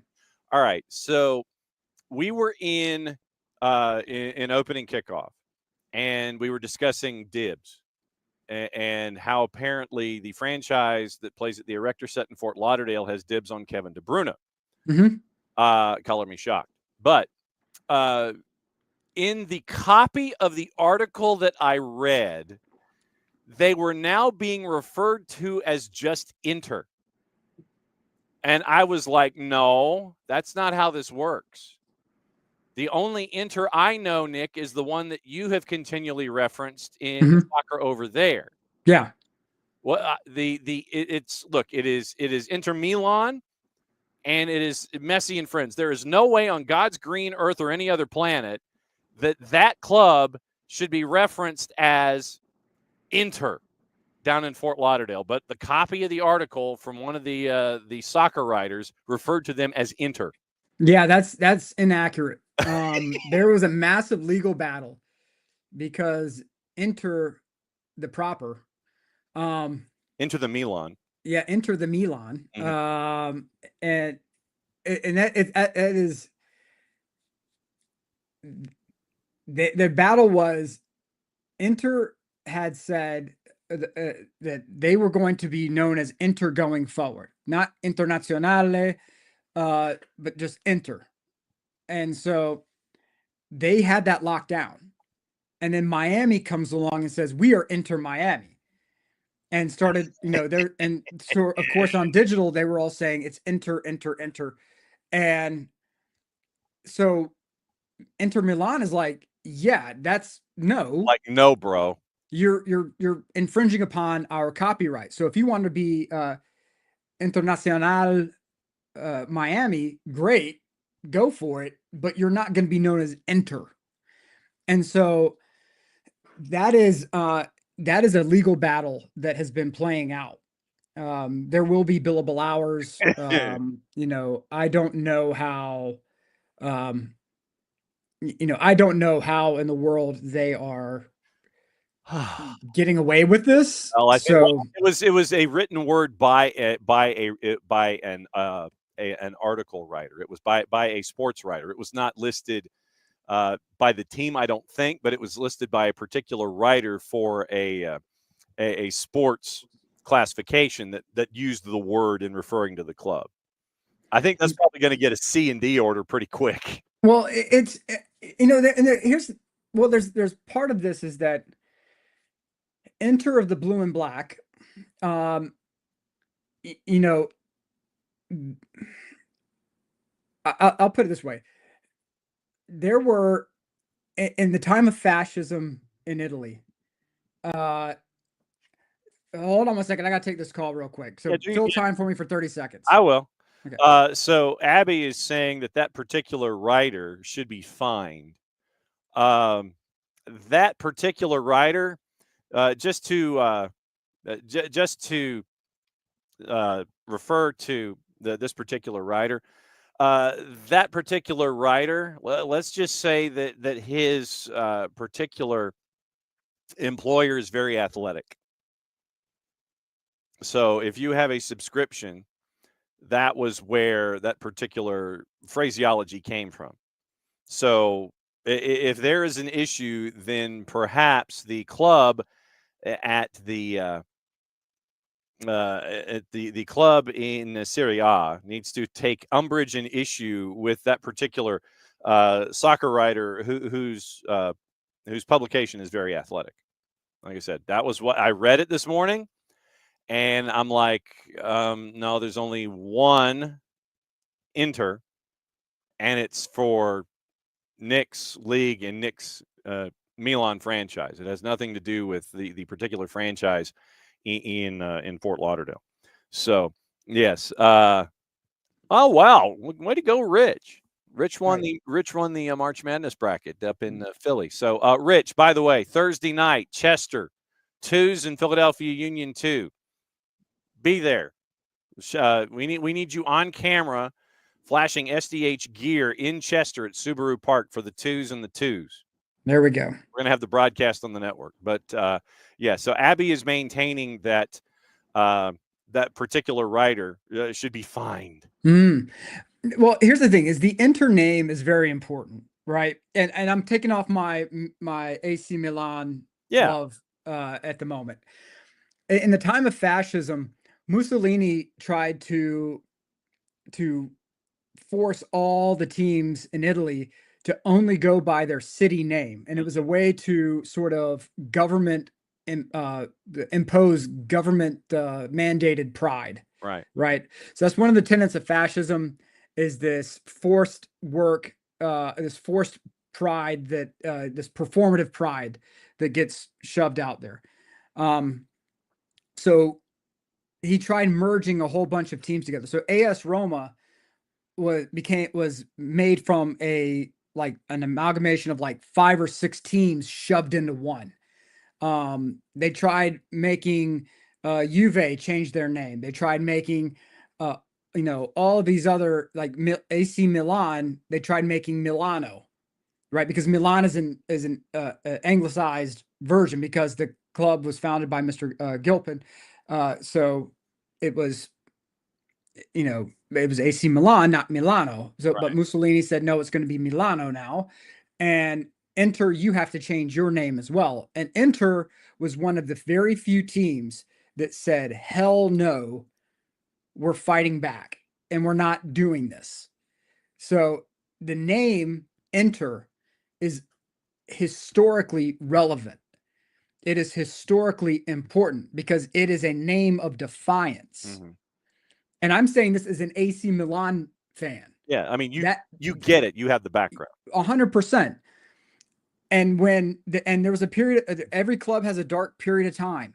There was a time in my club's history where they didn't want anyone of an international background. None. They wanted to be all Italian. And so the international guys broke away. And that is one of the reasons we got Internazionale, because it was made up of all the international people who were rejected from AC Milan. That name is a name of defiance. And that name should be respected. And while people wearing pink and black may think that it's convenient and lovely to have Inter Miami, because Miami is a very international city. You have Italians, you have Colombians, Peruvians. I mean, name it across the board. They're living down in Miami. And so that may be an appropriate name for your club, but you must understand that the people you were trying to thieve that name from have paid for that name in blood, literally sweat and tears. So I have kind of an issue with people saying, hey, you must respect our pink and black Inter as much as the blue and black Inter, because a marketing team sat down and came up with it, as opposed to having people, government thugs, putting rifles into team leadership's faces and saying, change the name or else. Yeah. These are two very different stories. And so I'm sorry that I don't respect your marketing team's efforts as much as I respect the people who, the dearly departed, Cross City team, who literally stood on business to keep their name. So one group stood on business and one group stands on marketing. I was going to say, one group stood on business and the other's trying to make business. Right. So the question is for everybody else out there, including these sports writers who clearly have not done any homework whatsoever, you tell me which one you're backing. So I would rather back the group that stood up to fascists than said, hey, this is going to look really cute in our pink and black and look really good on our marketing. our marketing billboards and our any sort of local activation. Get out of here with that. Sorry, I'm not buying it. Nope. So Yes. We started the show talking about the dibs rule and how much we hate it, and how much it once again may benefit the folks at Messi and Friends. We also talked about the twos and the chaos that has been with the twos over the last couple of days and going to be the next couple of days. It was 2 days, 2 venues, 25 minutes, and then 65 minutes, and Atlanta United 2 got the win. So the wackiness continues with the weather and the twos, and the battle of the broken broom went to the five stripes, but it took until 12:30 yesterday afternoon for that to happen. that's madness. Good Lord. Traditionally, what we do here is we go over the rest of what happened in Major League Soccer on your Tuesday. Nick, your thoughts? We'll start with Atlanta United with you, since it's been a while since you've been with us here in the morning. Mm-hmm. What's your thoughts on Atlanta United and what happened against FCD? We got to hold a lead. We have to hold. We have to hold a lead. It was crazy to hear, when Atlanta took the lead. The West Ham guys were all like, "All right, yeah, you guys are in business, man." And everyone around them turned around and said, "Yeah, but we can't hold a lead." And I mean, sure enough. So I think I think Ronnie is probably he's got a pretty decent head of hair, but I'm sure that there's probably some patches where he's kind of trying to figure out how in the hell that they work their tactics to be able to hold a lead. Yeah. You can't let these teams, and this is something that's been happening for a couple of seasons, hang out and level things up and make it a true 50-50 game. You can't do that. The attacking prowess on this team, I think, is unquestioned, but I just want to know how we're going to address, and that whether that's tactics, whether that's personnel, I don't know. Maybe a combination of above, maybe a combination of us sacrificing a chicken or something. I don't know, but we need to figure out how we're going to hold a lead. Because once we figure that out, this team is going to be a very, very dangerous team. But, attacking wise, we look good. There were moments I loved Mayomba's hyping the crowd up. Some of his tackling was just exceptional. Mm-hmm. That was one thing that we were all talking about was the level of tackling in this game, the timing of it, the angle of the tackle coming in was just spot on, perfect. And I love seeing that. I wish that yet again, officiating in this league would be, I don't know, consistent. Oh no, I don't know about that. It's just it's mind bending to me that we're still here. We're going to keep the cards in the pockets, and then all of a sudden one comes out and then it's a waterfall. Well, and then you have a foul called late on basically what would have been a one versus a keeper, instead of letting the play the action on the field play out, and then have VAR correct a clear and obvious if it was that way. Mm-hmm. Yeah. So, yeah. And there were some ridiculous fouls on Atlanta United players that were uncalled. Yes, that's true. But at the end of the day, it's one thing in boxing that you always hear, and that's never leave it up to the officials. And it's just like boxing, there are two fighters in the ring. Both of those fighters have a say-so in how that fight ends. The last thing you want to do is have a third person decide how that fight goes. So Atlanta is going to have to do even more to figure out how to make that fight end in their favor, and to keep it from going to the scorecard and keep it from going to the officials. We've got to figure that out, because even if the ref sucks, if you win, if you win 2-0, there's nothing the ref can do about it. Yep. That also plays into getting that second goal too. Correct. And so we have to figure it out. And, I think it's a process that just is going to keep getting worked on. Thank God we're in April, we're not in August, September. So, we're going to have to figure it out and get it sorted, but it's going to have to be something where it's clear now that pro will never change. It's not.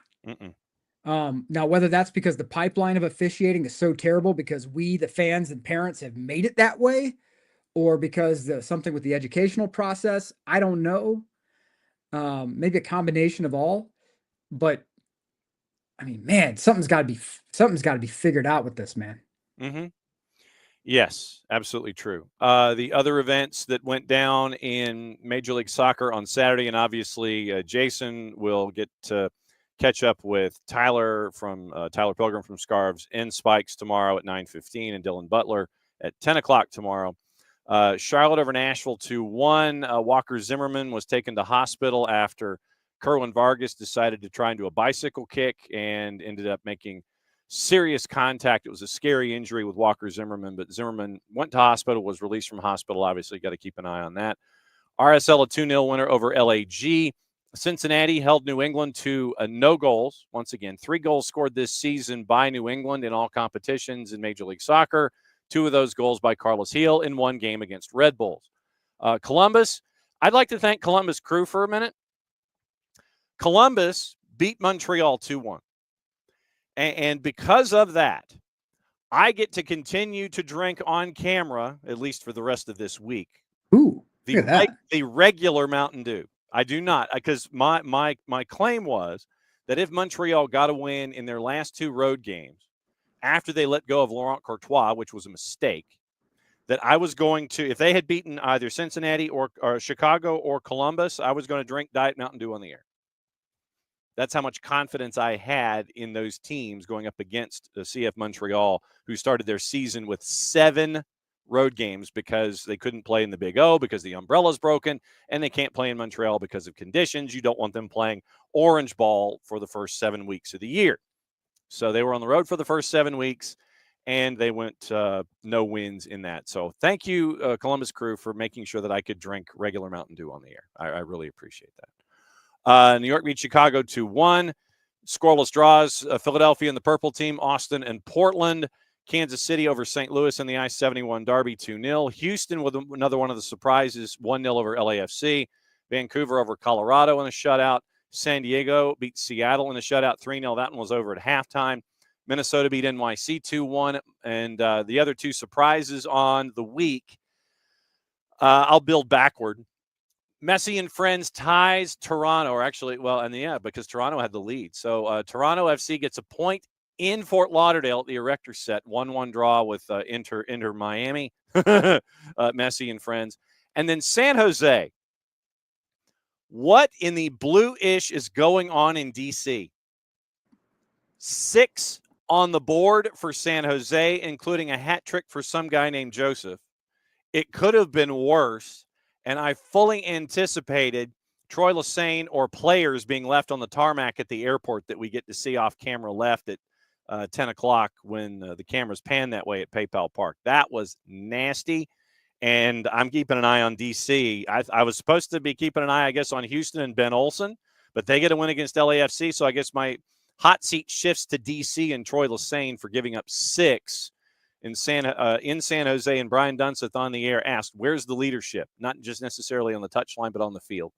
It looked like it was over. DC's been a mess. I mean, Ben Olsen, I think it's hard sometimes to look back, right? It's hard to look back and say, okay, yes, and recognize certain things. Yeah. It is quite clear now that Ben Olsen was fighting an uphill battle in that city, trying to get a respectable team on the field, right? Yeah. that it's quite clear that ownership group has, and I think Rich right here said it. Yeah. The ownership has stopped caring. Yeah, I think they've checked out. And they, at one time, it's easy to get high in your own supply. It's easy to, sit there and be like, yeah, we're a legacy team and we're a legacy brand. You hear it all the time. I think it's quite clear that team is getting high on their own supply about being a legacy brand and not being a competitive team now, because they've gone through how many different managers, and it's not happening there. So, that team needs to get new ownership. They need to get sorted, get some significant help in there, because I think there are people in Europe who would like to live in DC, Yeah. I think there are people in South America who would love wonderful, steady paychecks to come in and be the star in a place like DC. Then you can't tell me that talent's not available. I mean, every damn team that wants talent in this league can Christian get it. Blanking Benteke is supposedly playing in DC right now. Yeah, well, Uh-huh. Yeah. Yeah. Yeah, Colleen Rooney does not want to live in DC. Does not. No. I have a feeling she doesn't want to live with Wayne, but yes, issue. I think that was the big problem there. Slight issue. Yeah, slight challenges on that one. Yeah, so I don't know what's going to happen with DC, man. They got to. If I'm Benteke, I'm like, yeah, you can send me somewhere else. Anytime you're ready. Yeah, good to go anytime. Now I want to take the tour and let everybody know what else is going on news-wise this morning. It appears, and this is our go-round, I guess, of stupidity down here, that according to Jamie Jackson at The Guardian, a man has been charged with assault for allegedly slapping Jack Grealish at Old Trafford at the end of the derby between United and City on Sunday, entered in the 74th. It is thought to have been near the tunnel at the Stretford end when the man is alleged to have struck the City forward. A statement from Greater Manchester Police on Monday said a 20-year-old man from Droylsden had been charged with assault. Quote, he will appear at Manchester Magistrates Court on 14 July.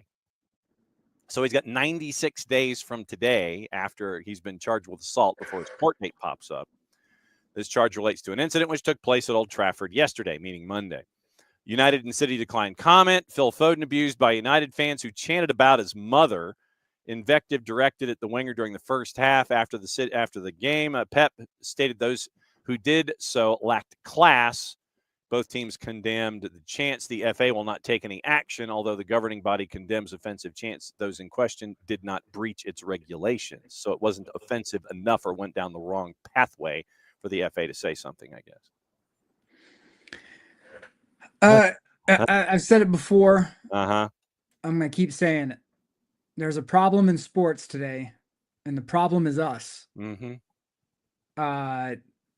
Being a quote-unquote fan has changed, where sports from being a pastime or being a diversion now has become an outlet, and people feel that they can say or do whatever the hell they want. Mm-hmm. The fan who Rick James'd, old boy, is lucky, should consider himself quite lucky that he didn't get 5 right back across the face. Yeah. Because I don't care how weak you think some of these players are. These are professional damn athletes who do nothing but train every day. I'm pretty sure if one of them decided to go 5 across the eyes, they could probably slap you to sleep. Mm-hmm. So have fun. And it's the same thing talking about Phil Foden's mama. If somebody, there's some folks out there. I remember one time a response that I heard to your mama joke is, my mama's dead, and unless you want to join her, keep talking. Yeah. All right. So there are some people who don't play. No. When it comes to that. No. They will slap you to sleep. Mm-hmm. So It's true. we got to figure this out as fans. We really do. Because we're crossing lines to the point where it's not even like it I don't know. It's just I go back to a friend of mine. His dad was a major league pitcher, and he found out I was a Yankees fan, and he said that's the one team I'd never play for because I could never bring my family to a game. Yeah. And this guy played in Philly. Mm-hmm. He played in Philly. He played in Boston. He said, I will never, ever, I would have never, ever played for the Yankees. And Roy Halladay said the same thing. Because the fans were just too toxic, too crazy. And Halladay played in Philly. And Halladay played in Philly. Yeah. So it's something where, it's the same thing with,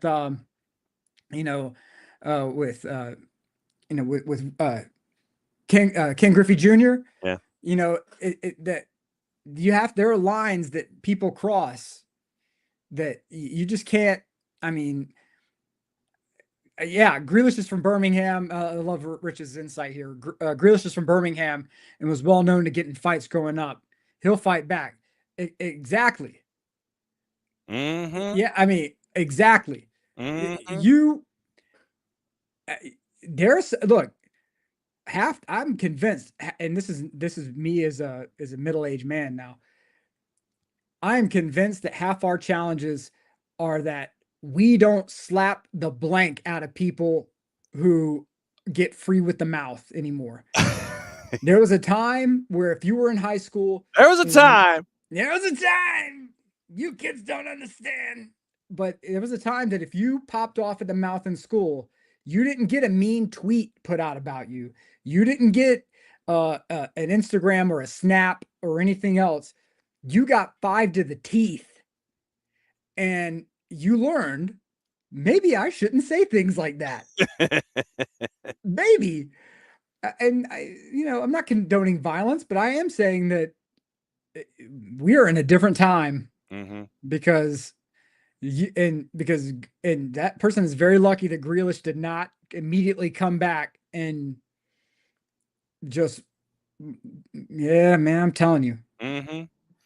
A couple of stories involving Chelsea that we get into, but yes, that particular story, there's a reason that we have the Roy Kent speech from the press conference as one of our drops here on the morning show. Basically, and paraphrasing our man Roy Kent from AFC Richmond, just because you buy a ticket, some folks think that means that you can say whatever abusive issue you want. Yep. And that is not the case. It's not. As we always say, freedom of speech does not escape freedom of consequence. Correct. And this is not, and even in pro wrestling, there are some lines that are being crossed. Like we saw this with when Kevin Owens in WWE is going to be out for 2 years because he has to get neck surgery. And he was walking out of the arena and some fans started ripping into him. Yeah, and one of the fans started yelling "ish." Yeah. And brother, you want to talk trash to a professional wrestler, man, good luck to you because you're making life choices. Mm-hmm. You're entitled to a show. You're not entitled to be part of the show. Correct. No one has qualified you to be part of a show.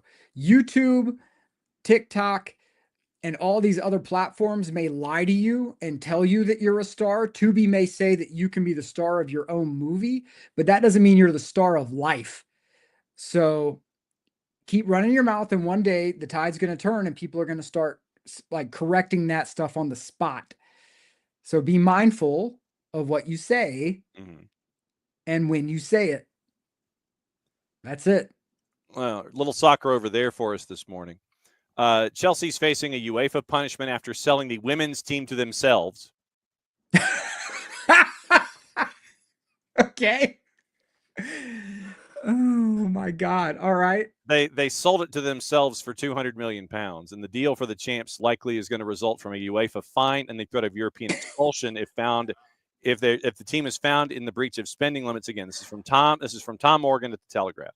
Oh my God. Chelsea facing a UEFA fine as the governing body refuses to allow the club to offset losses against the £200 million sale of the women's team to a sister company. Kind of like they tried to do with the hotel.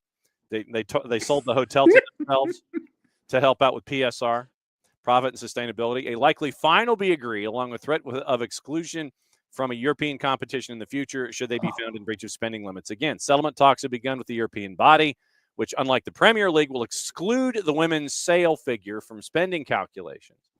UEFA monitoring for all club finances is going until the end of May. Multiple insiders confirm dialogue is already underway after the Times first reported a fine was likely. The exact extent, according to Morgan, of Chelsea's breach is unclear. A 3-year club loss of £358 million appears well in excess of UEFA rules, allowing clubs to lose a maximum of $170 over the same period. So twice apparently is in excess. Oh my God. But deductions can be made by the club for spending on youth, women's teams, and infrastructure. Yeah. So Chelsea confirmed last week they valued their women's team at £200 million before selling it to a related company last year. Monday, they announced a pre-tax profit of 128.4, and all this is in all in British pounds. For the year ending June 30, 2024, which they said had been achieved in part by raising $198.7 million from the sale of subsidiaries.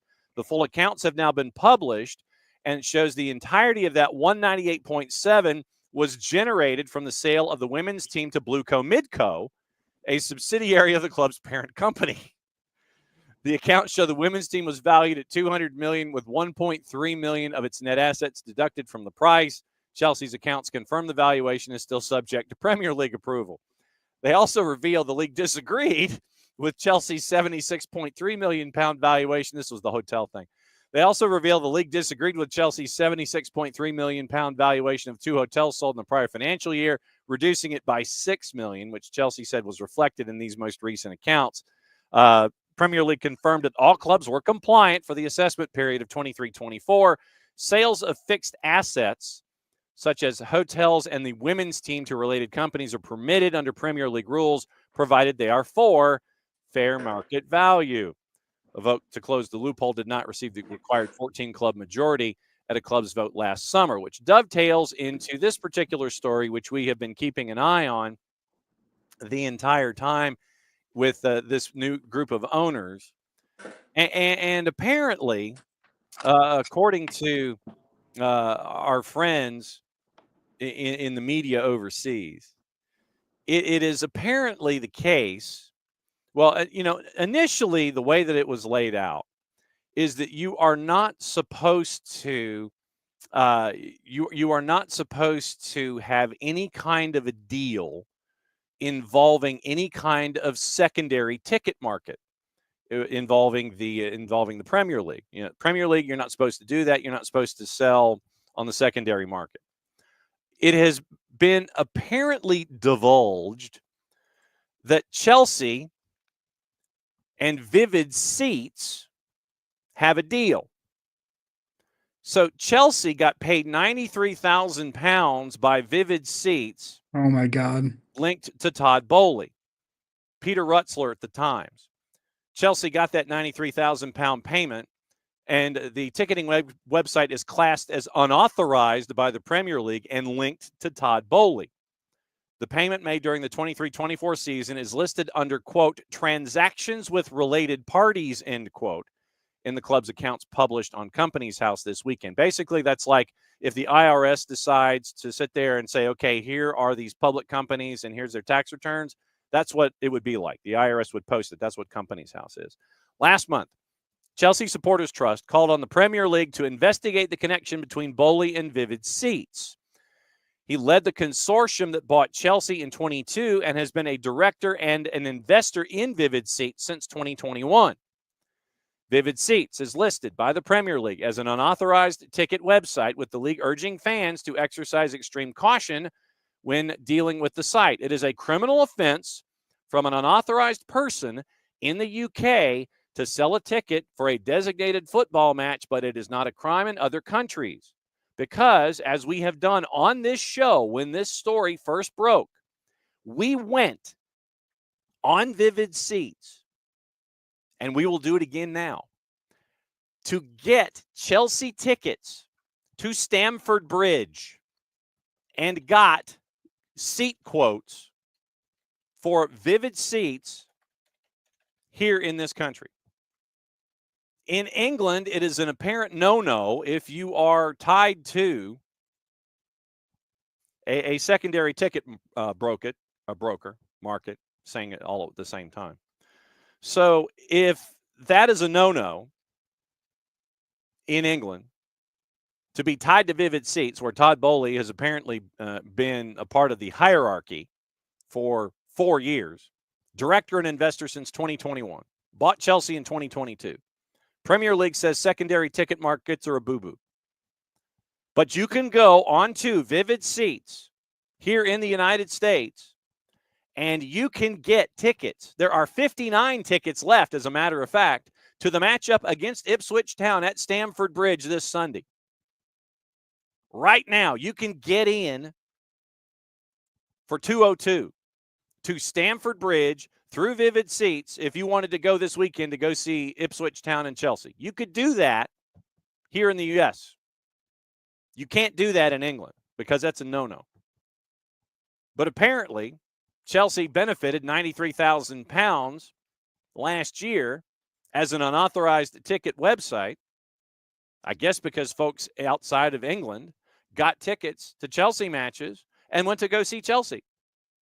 Or perhaps bought them here and then wired them to family in England so they could go. It is a criminal offense for an unauthorized person in the UK to sell a ticket for a designated football match, not a crime in other countries. Chelsea had previously stated, according to Morgan at the Times, that they are committed to, quote, tackling ticket touting, which sounds like a T-shirt, while they have also previously condemned the practice of resale profiteering, warning their season ticket holders against selling their seats for profit. So if you're a season ticket holder, don't put your ticket on the secondary market.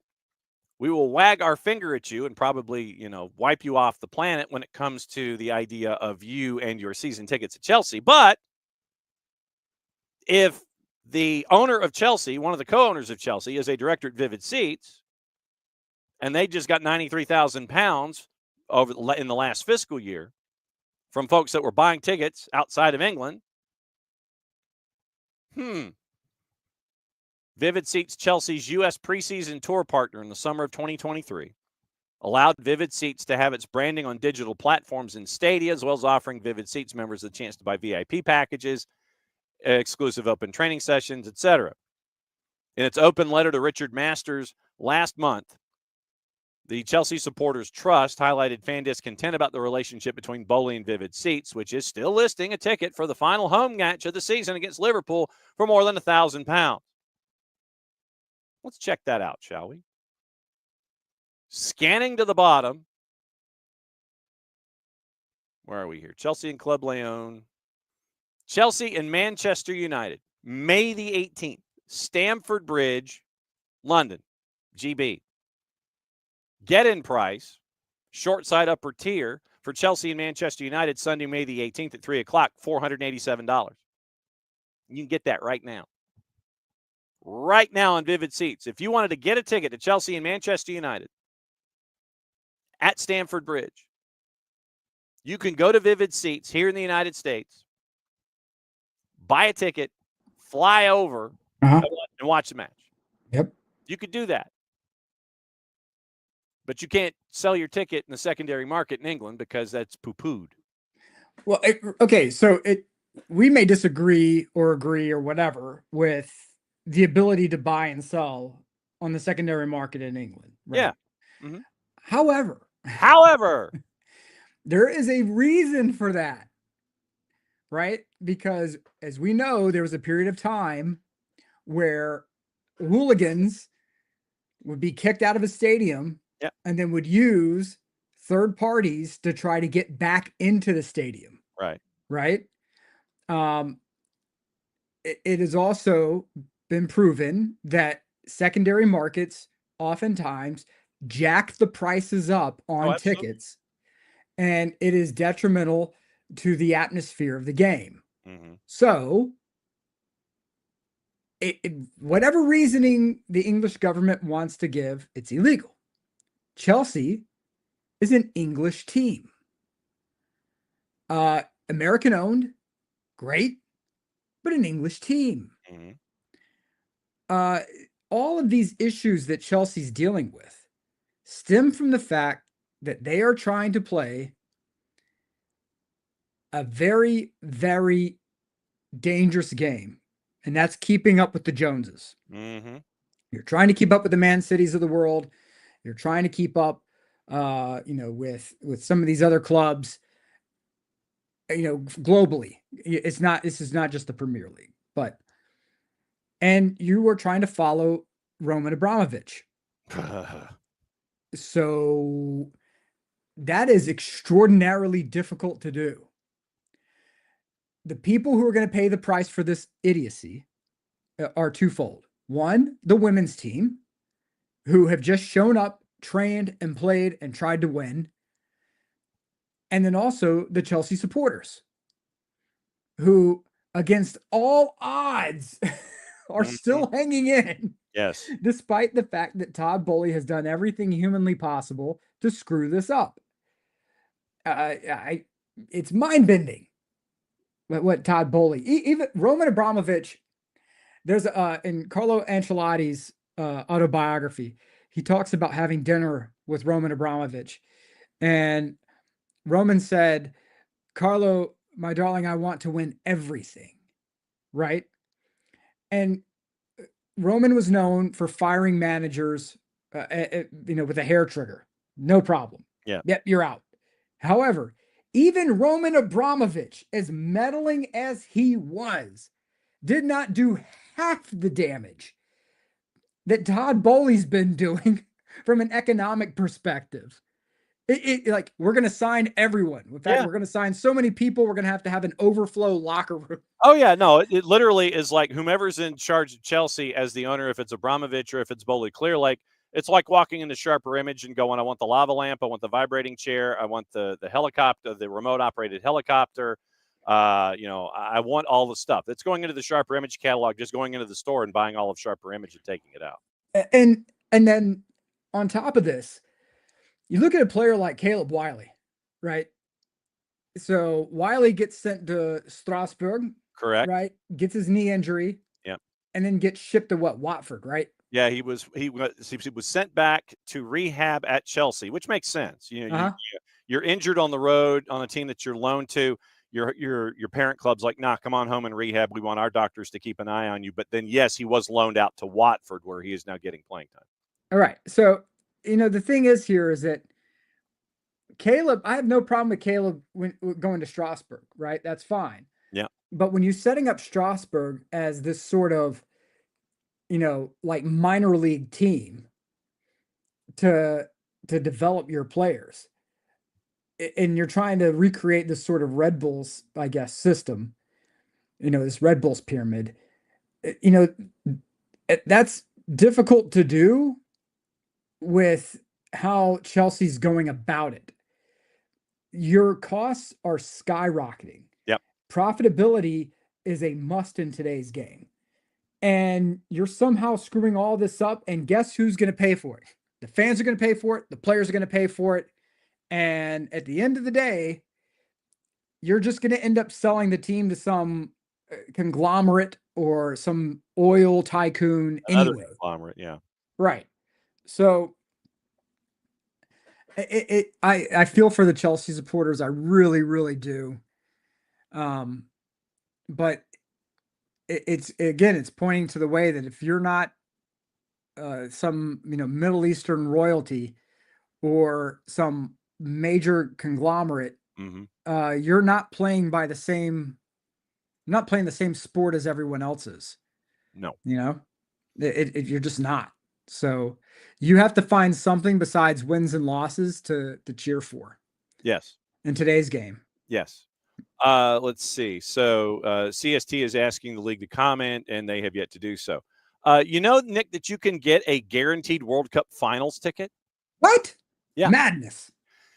Martin Ziegler at the Times has said you can get a guaranteed World Cup final ticket if you buy 20 for the Club World Cup. 20. Hold on. Okay, hold on. Let me get the calculator right here. Okay. Yes. I buy 20.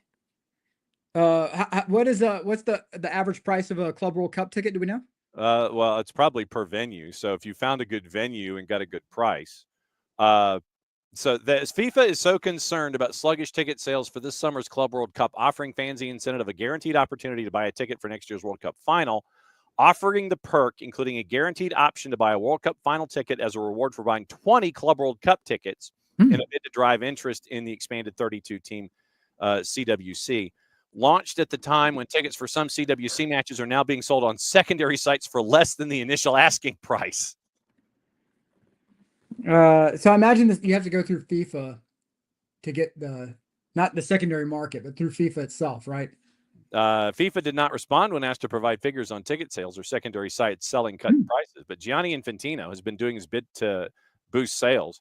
Posted an Instagram video from the tournament in Miami this past weekend, imploring fans not to miss the opportunity to buy Club World Cup tickets. Well, this is interesting here. A quick Google search, John. Yes. Utilizing the Googly machine. Yes. For the 2025 FIFA Club World Cup, ticket prices start around 30 for the first phase of the tournament and can go as high as $2,600 for the final. Okay. Prices varying by match and seat category. Correct. Here's a more detailed breakdown. Yes, go for it. Group public ticket sales start at $30, excluding tax and fees. Tickets for the lower level, category 1, can range from $100 to $200. Tickets in the upper category, category 2, can go roughly $60 to $140. Knockout stages. Tickets start at the round of 16 at $80. Yes. Semifinal tickets priced around $350. Final tickets are available for over $600. So then what we're looking for is a venue that has a matchup that would not have a whole lot of interest per se. So if you were to say, go to the link on June 16th for the nightcap, Flamingo and Espérance Sportive de Tunisie, you could get in for $55, not including fees. So then if you were to buy 20, that is $1,100 and then fees to get the opportunity to purchase one ticket to the FIFA Club, the FIFA final. But here's where the fine print, John. Yes. Always read the fine print. Always reading the fine print. Yes, sir. Very rarely do people read the fine print. I would imagine, and this is just a guess. Sure. That FIFA gets to decide which World Cup final ticket you land. Oh, I'm sure. Like, we're not talking about like Argentina versus England. We're not talking about Brazil versus Spain. I imagine we're talking like Tahiti versus like New Zealand or something like that. I mean, if it's a World Cup final ticket, then I'm hoping it's the last match of the tournament. No, it's not the last match of the tournament. It says next year's World Cup finals is how it is phrased by Martin Ziegler. Yeah. But the World Cup finals is the entire tournament, not the final. Final. Not the final. That's not like a ticket to Jerry World or a ticket to New York. Like for wherever the finals being played. And this is the thing. It includes one ticket to attend 20 different Club World Cup matches. Yes. And so to have an option of buying a ticket, you got to have a super ticket pack, one ticket, 20 different matches. So you couldn't go to Orlando and go to the Purple Team Stadium and get 20 tickets for Ulsan and Mamelodi Sundowns at $33 a piece and have that count. That doesn't work. Ooh. Noted. So, that's that fine print. But, I'm sitting here reading the Ziegler piece. So it's like games on different days. Buyers can pass their tickets on. But so here's the word. Here's the key wording. To have an option of buying a ticket for the World Cup final, a super ticket pack must be purchased, including one ticket to attend 20 different matches. So sadly, you can't drop $33.45 times 20. So you can't drop $669 plus fees to go to the one match in Orlando and flip that. It's like, I want my World Cup final ticket. Apparently, it doesn't work that way. So, so there I have. Here's my 2 cents on this. Sure. I have 0 desire to go to the FIFA Club World Cup. 0. Yeah. I have no desire to go and pay money to watch some rando team play some other rando team. Yeah. No. I don't care if it's here in these United States of America. Don't care. I have 0 desire to see this. If somebody wants to see their club play a competitive match, great. Have fun. But I have better things to do with my money right now, like buy groceries. Yes. I understand that. Yeah. There are things that are mission critical to buy right now. Yes. FIFA Club World Cup tickets are not among them. Yes. Let's see. So very, very busy day here. What to watch, where to watch it, how to watch it. And then we'll give you gossip, rumor, and innuendo, and we're out the door because at noon, Soccer's in Session is back.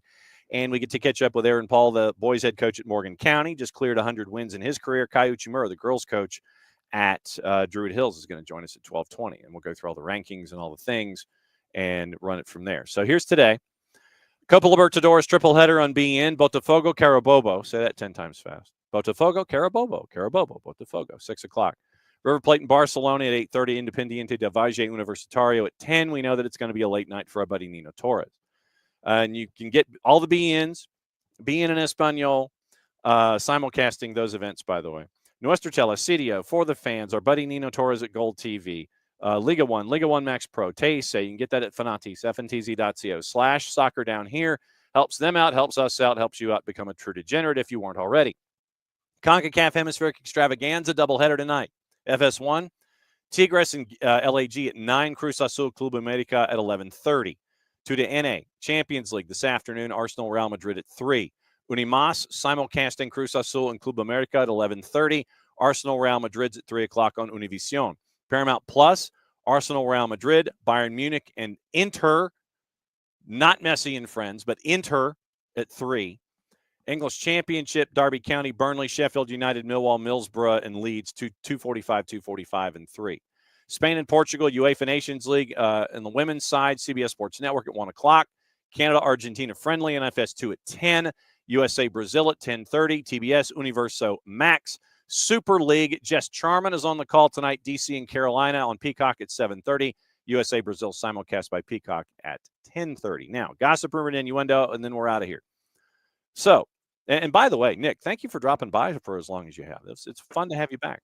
No, thanks for having me. I don't know why. It's like, you can crash anytime. And by the way, Nick has been nominated for an Atlanta Press Club Award for his work on features that he got to work on at Georgia Public Broadcasting during football season. So that award is going to be determined on the 27th. So congratulations to our Nick Alifi. Salute.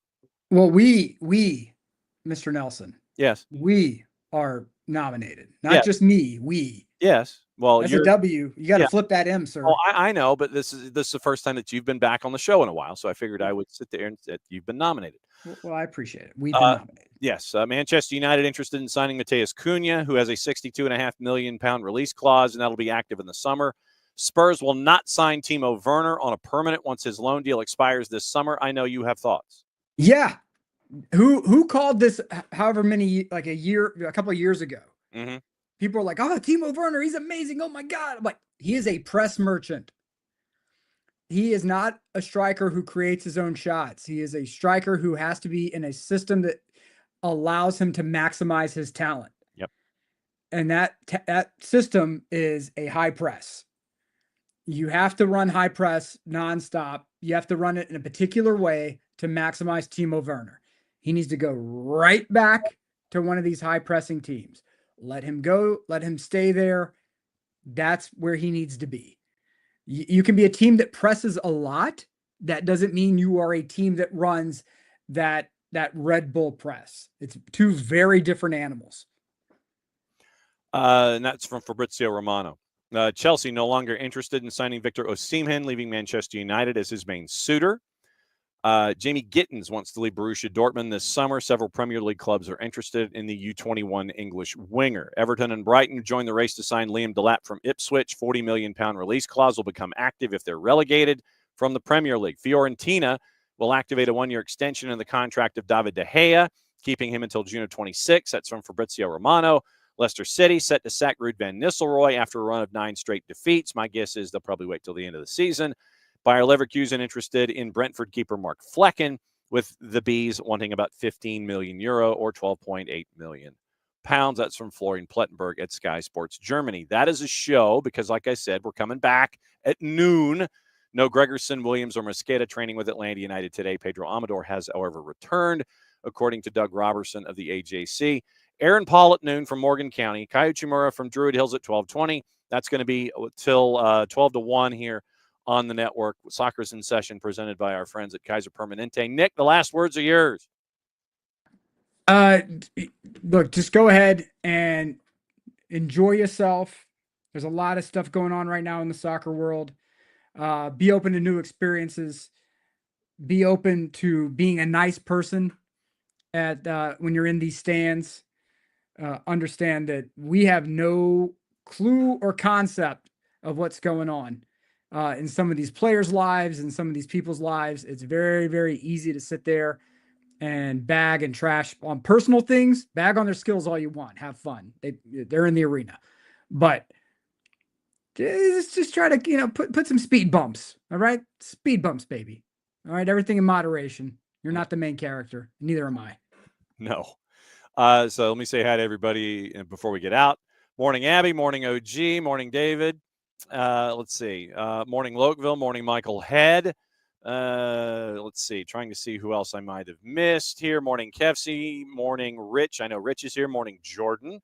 Let's see. Morning, Rich Smith, who is in for the first time in a long time. And we got to get rid of Unequal Confidant 1BHXF because you're a bot. We don't like you.